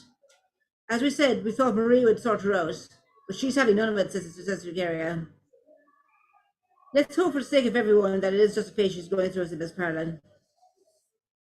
She stood outside the door, sister. Tell her to get off the school ground sharpish, said Mr. Clark. Do you know about the water fighting exam in the gym before the summer exams? Supplying the water balloons that were through at the boys' academy. She got them online, surmised Miss Parlin. Was she suspended back then? Inquired Miss Clark. That was her initial final warning, said Eucharia. Did you see her report cards? Has the ability, no effort, constantly disruptive. I had to send her father a lengthy letter in addition to her report card. As her approved grades, I don't go back to the school. First-rate brain, below average results, Miss Clark. We were once told that you can't divide by zero. She made a valiant attempt to do that with her report card, as you said. Her father was exasperated at the meeting with you to explain the dismal test results. Had to explain why she shouldn't repeat the year, said Miss Parlin. That's what bugs me. She's not stupid, and in fact she's highly intelligent. She never uses her brain. She never works as a carrier. I thought geeks would inherit the earth. She probably fits the bill, said Miss Clark. I seriously wish, said her father at today's PTA meeting, that he could rip that intelligence out of her and give it to somebody who could do with it, said Eucharia. She stood outside, said Miss Parlin. Sister Eucharia came up behind Cortina. True to form, she was there. Oh, by the way, Cortina, we forgot to switch off the intercom off while we were talking to you. Goodbye. We'll stand the door for you.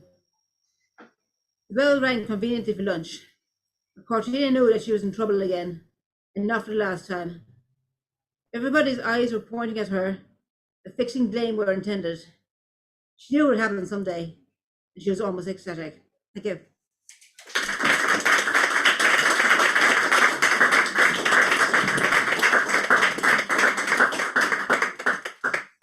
Thanks so much, Patricia. I have a copy to sale if anybody wants one, so. Fabulous. We come up to Patricia if you want to buy a copy, and actually Stan's, just as a reminder, Stan's book Found is available, and his miniature book, what's the miniature one called? Almost. Okay, so we will move on to Zoom. So could we have Safongo, please?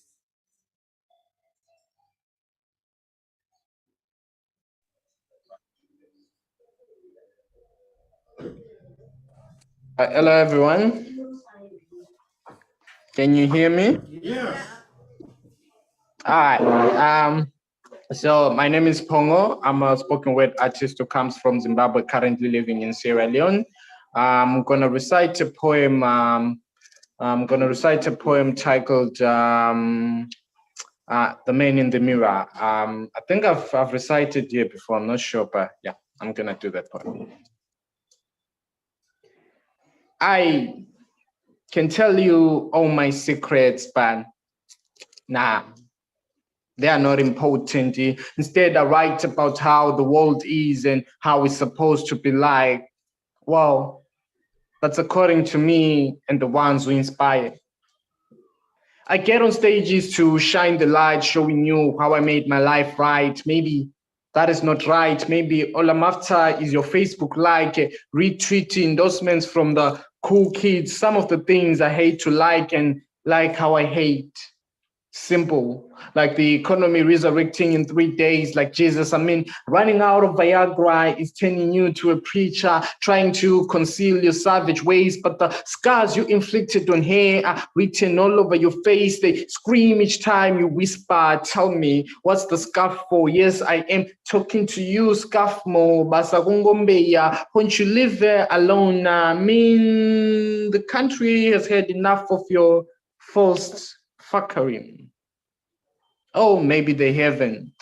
Shout out to the people of Sudan. They inspired me to do better than the man in the mirror. Maybe you'll never see me in the street again shouting erectile dysfunction out. Hashtag ED out. Maybe this is the last time I talk about him. For the truth is, I am my own man. My success depends on no other man or woman for that matter. So either him or Mwana Wegutiorerwa Magic is Ake. It will never change the fact that I am of a higher power, a king by birth. This jungle I'll protect, making sure the only time I get beat, it's me beating on my chest. Peace.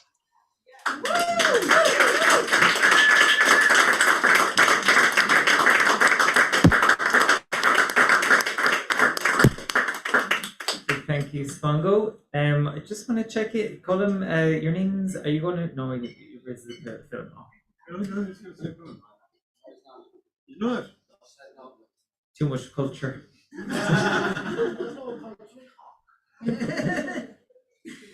Okay, next could we have Shauna Lee Lynch.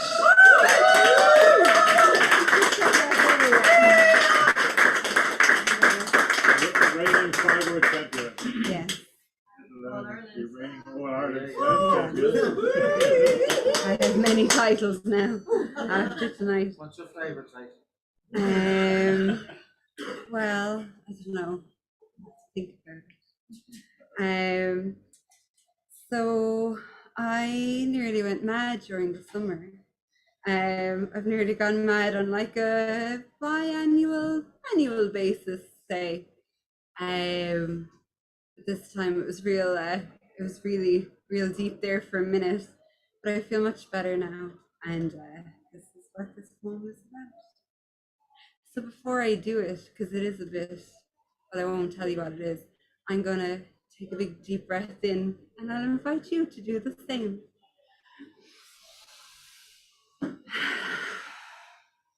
Lovely. This is called PMA, which means positive mental attitude.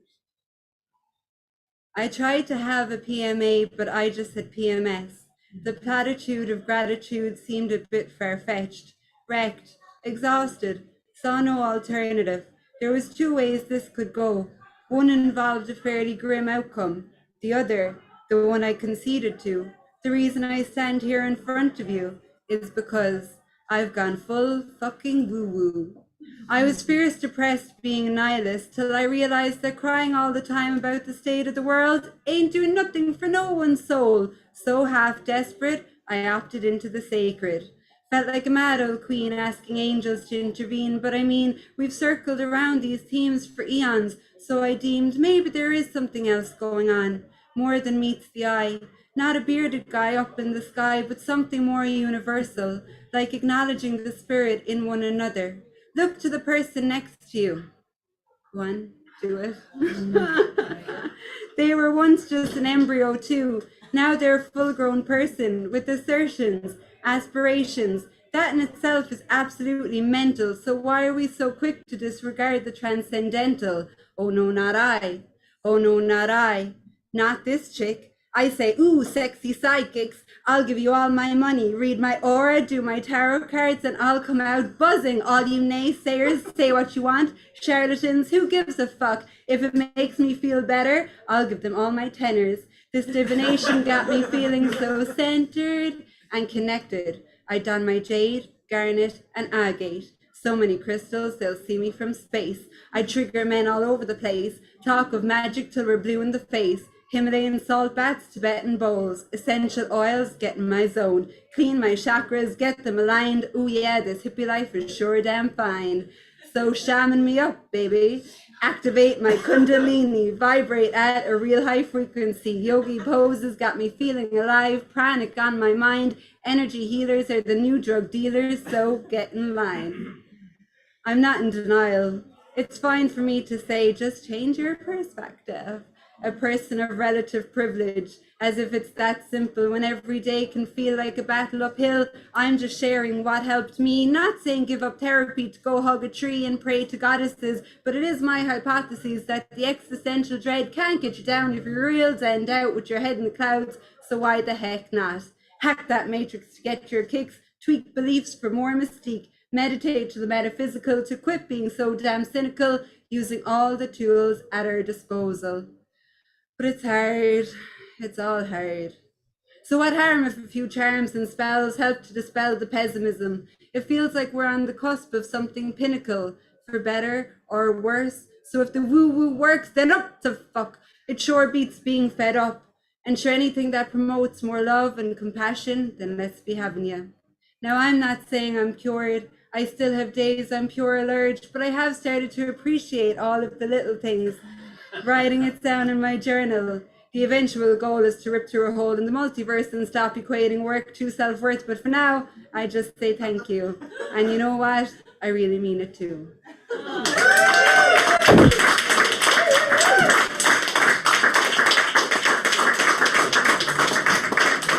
Thanks so much. What a treat. So could we have Michael Olson, who is on Zoom? Yes, hello. Can you hear me? We can hear you. Great. Well, thank you for having me. I'm awed by the poetry I've heard so far. And I'm Mike Olson. I'm from the U.S. in Ohio. Poem I'm going to read is Ars Poetica. It's a poem about a poem, basically. And it's called First I Would Have Her Be Beautiful. First, I would have her be beautiful, but in ways that only my eyes would know. It should be easy for my fingers to trace the soft curves of her meaning into words. Next, I would have her sing each syllable with a savagery that would banish the siren in my head into a faraway and faint horizon. There would be no lipstick lies, no life bedazzled or animal skins on spandex, only her, pure as she came into being. Her skin would be invisible to the touch, her truths hidden within caged and frigid sinew, unless caressed with the ferocity of my soul and heat. I would knead her the way a bomb needs its fuse, and try to unfold the scissored angles of her legs into a bear trap for my humanity. I would not have her smell like something else. I would have her smell like the thing she is, the smell of life in pheromone-scented bosoms.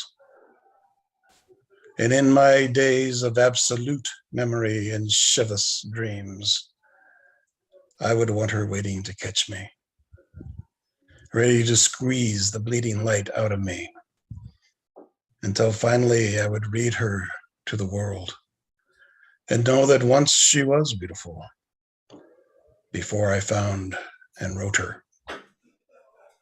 Thank you.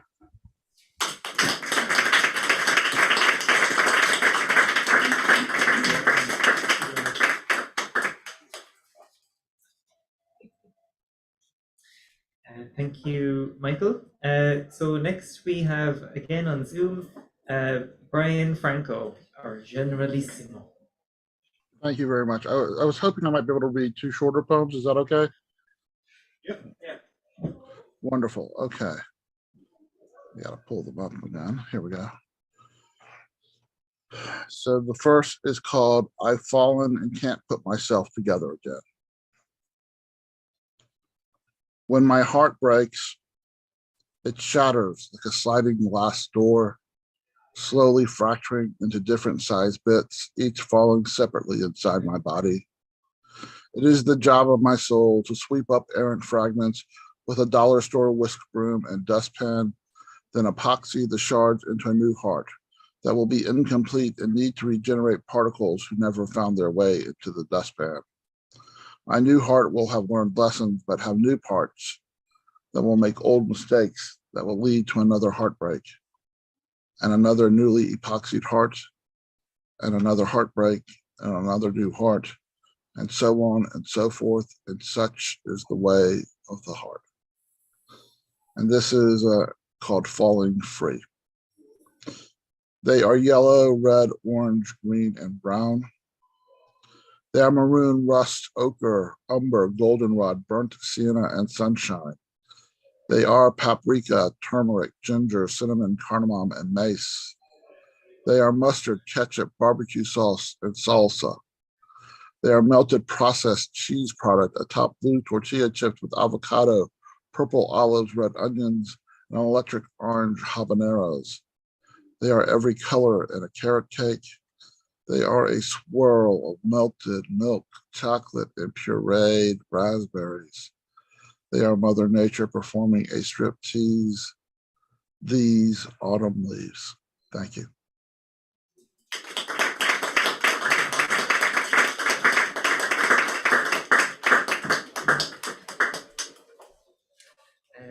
Thank you very much, Brian. So we're going to come back in the room, and we have the fabulous Julie Koo.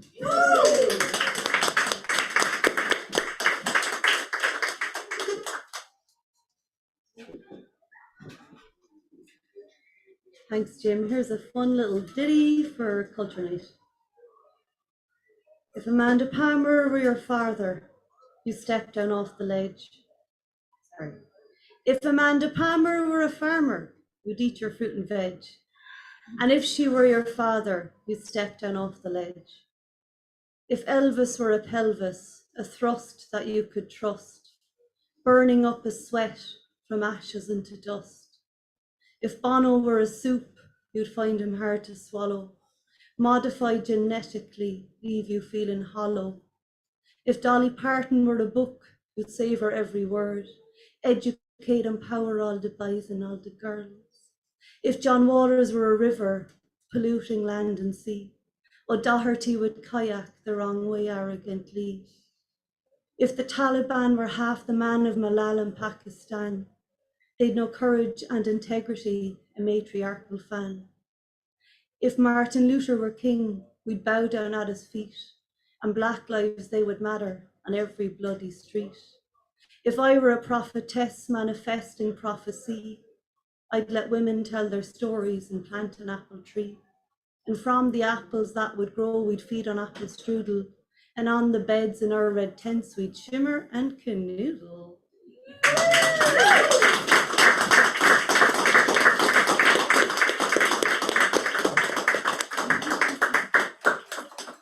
Thank you so much, Julie. Okay, next, could we have Mags Frieden? Oh no, yeah, Mags Frieden online.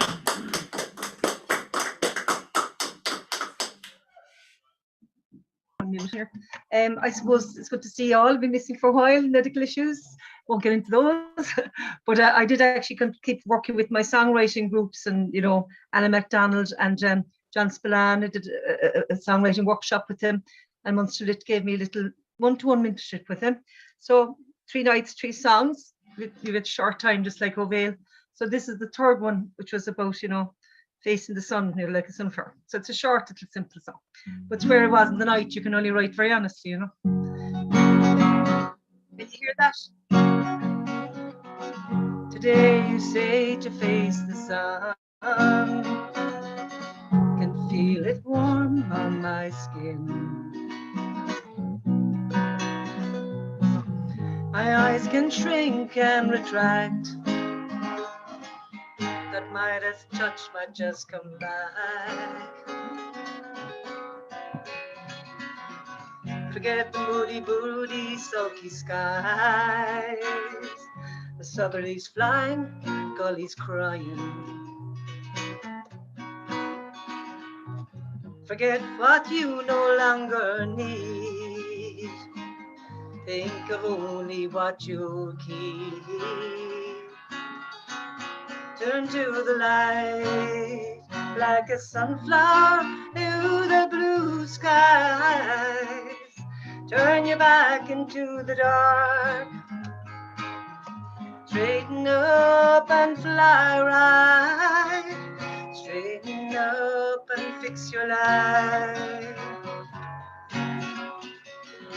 Never knew my breathing was so taut. Feels as tight as a drum. can draw my breath easy now. There is room think all that you let go. The trust I wasted on fake heroes. Broken words, whispered songs. I'll write again and I'll stay strong. Turn to the light like a sunflower to the blue skies. Turn your back into the dark. Straighten up and fly right. Straighten up and fix your life. Think of all that you let go now. Think of what you really need to keep now. Dream of all that you will be now. Today you say to taste the sun. Can feel it warm on my skin. Eyes can shrink and retract, but the Midas touch might just come back. Think you forget the moody, broody, sulky skies. The southerlies flying, gullies crying. Think what you let go. All the things that you must know. Turn to the sun, like a blue star to the blue sky. Turn your back into the dark. Straighten up and fly right. Straighten up and fix your life. Straighten up and fix your life.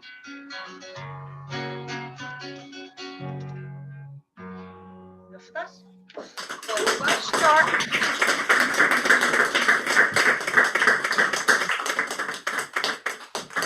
Beautiful, thank you, Megs. Next, we're going to go back into the room with Rosie O'Regan.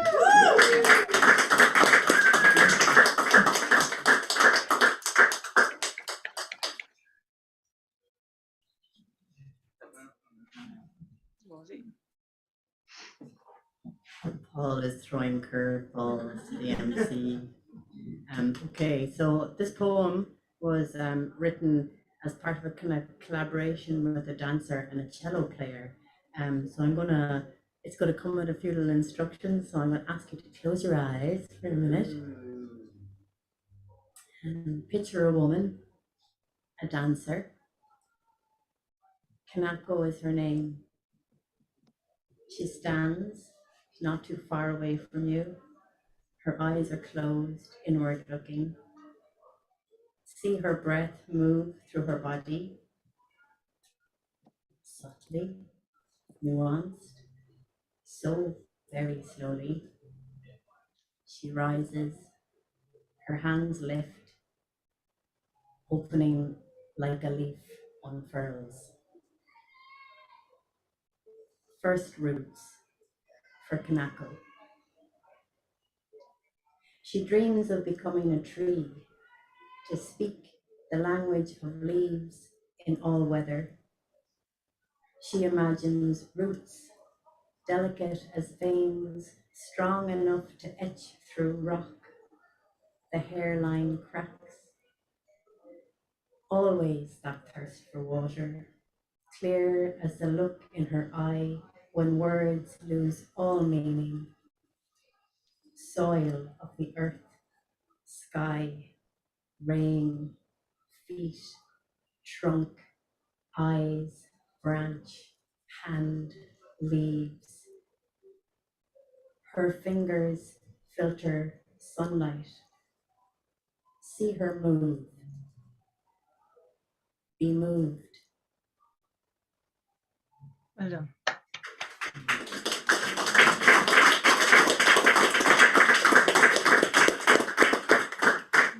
Thank you, Rosie and Kanako. It was lovely. Okay, next could we have Fergus Costello?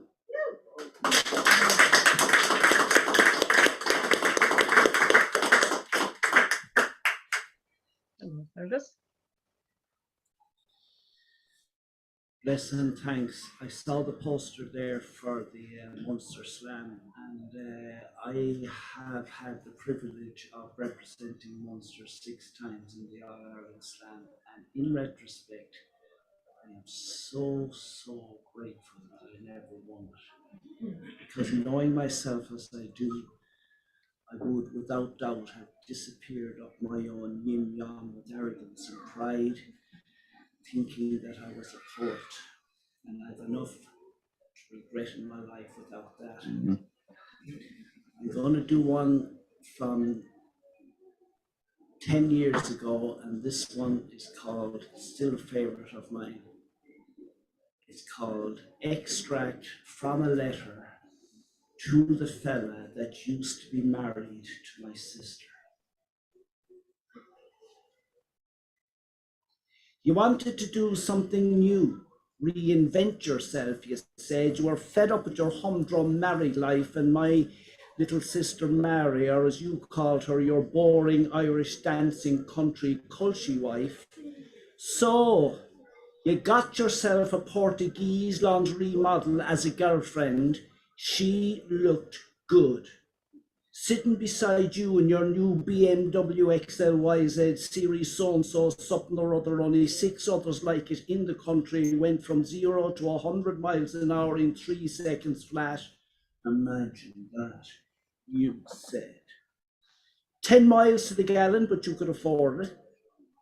What with making obscene amounts of lorry loads of money from your ridiculous project manager's job, telling other people how to do their job, even though everybody knew you hadn't got a bog's notion how to tell your metatarsal from your scrotum, couldn't hang a shelf without help to save your life, didn't know the difference between a bolt and a screw, but said, hey, you knew how to tell other people how to do. You were one of the new breed of Irish people, not afraid to take your place sitting up at the big boys' table.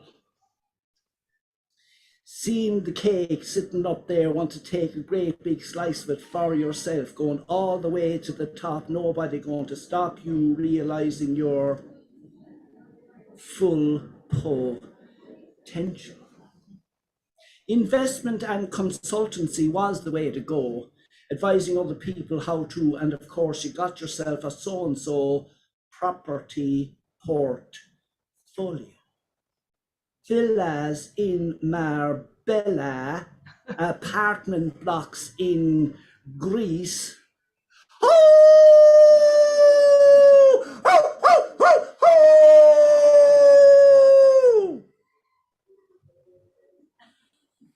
Must have come as a terrible shock when you were resting in Bangkok airport with 25 kilos of cocaine in your suitcase. There must be some mistake, you said. I don't know how that got there. Your Portuguese lingerie girlfriend nowhere to be seen as you were sent down for 16 years in the Bangkok Hilton. The warders, governor of the prison, could not believe their luck to have you as their special guest on call 24 hours a day, just in case they ever needed someone to tell them how to do their job.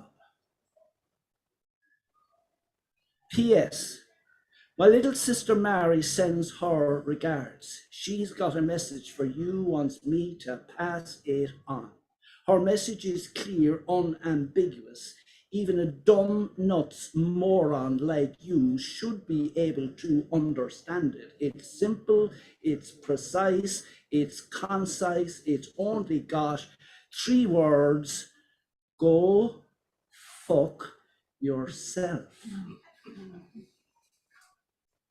And if you don't know how to do that, I'm sure there are some fellas close at hand who would be more than happy to do it for you. I am so glad, seriously, so glad You finally realized your full potential. In the meantime, go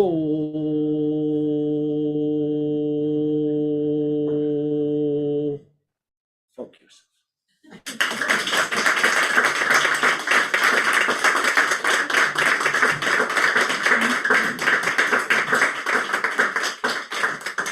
Thanks very much, Fergus. See, a few more people came into the room there. Does anyone else want to come up?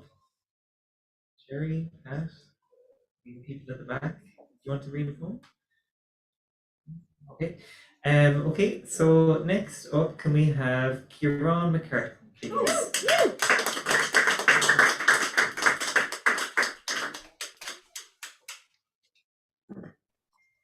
Thanks, Jim.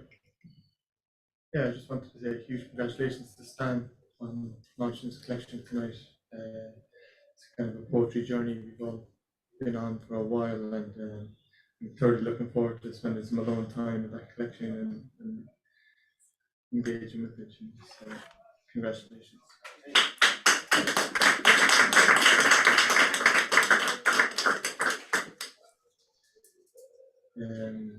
This is called on train mannerisms in Manchester.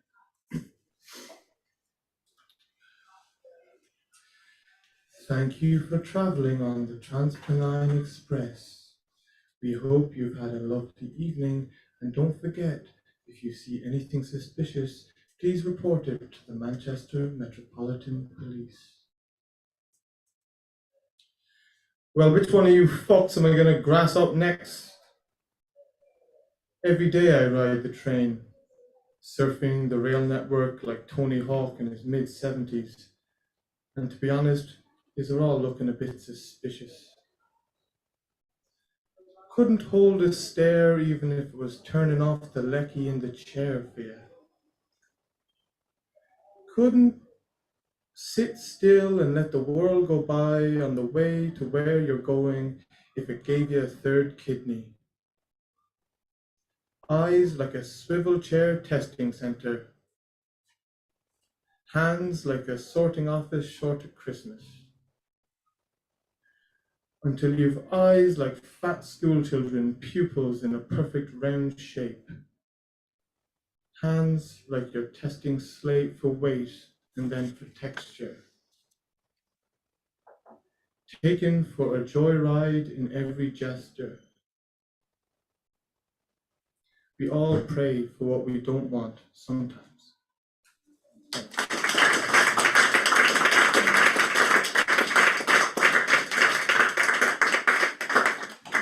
Thanks, Kieran. And next up, can we have Brendan Duffin, please?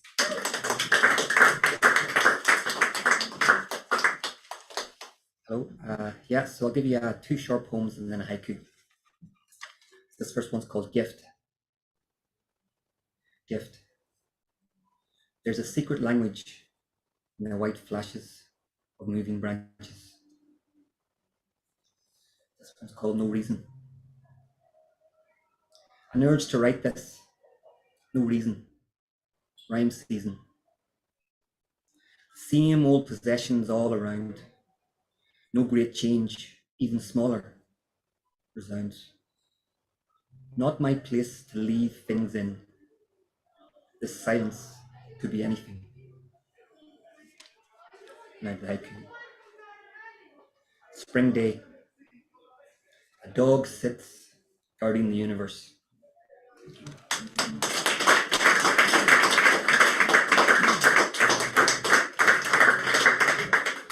Thank you.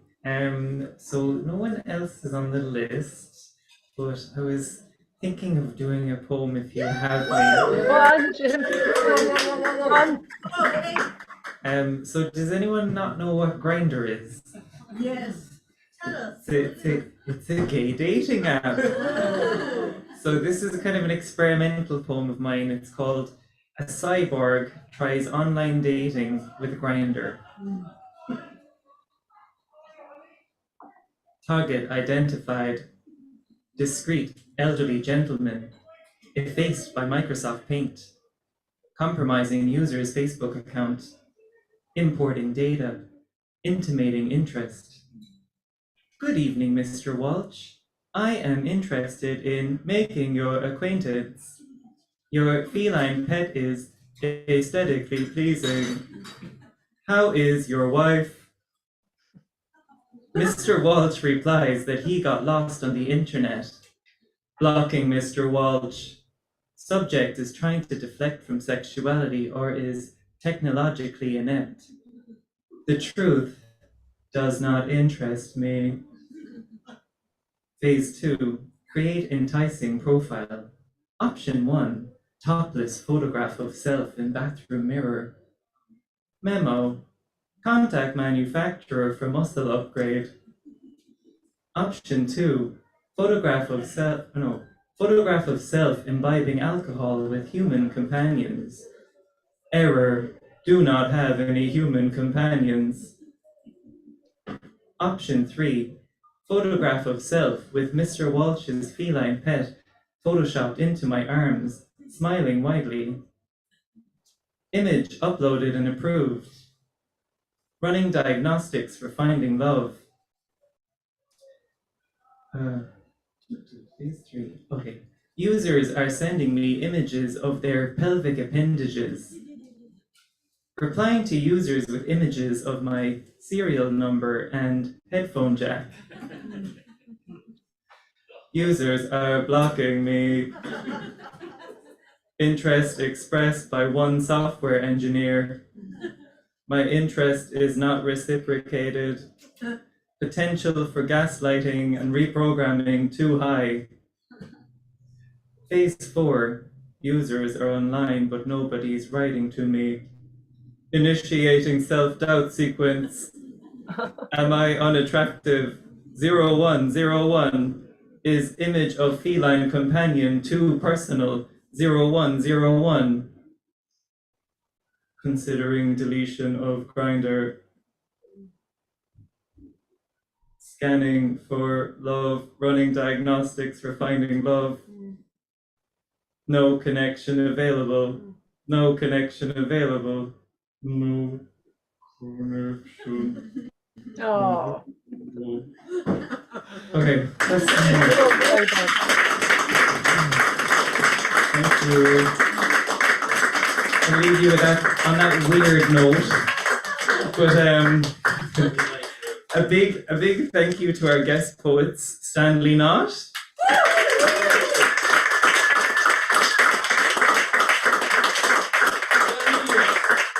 And Dmytro Lazutkin.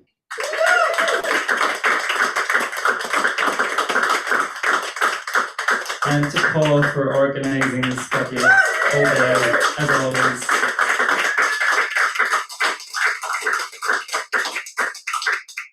And to all of you for reading your lovely work and for coming. And I think we can stick around later tonight. It's culture night and bars open a little later. So have a chat and enjoy a drink. And thank you.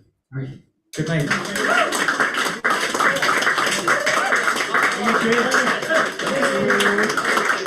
Thank you, guys.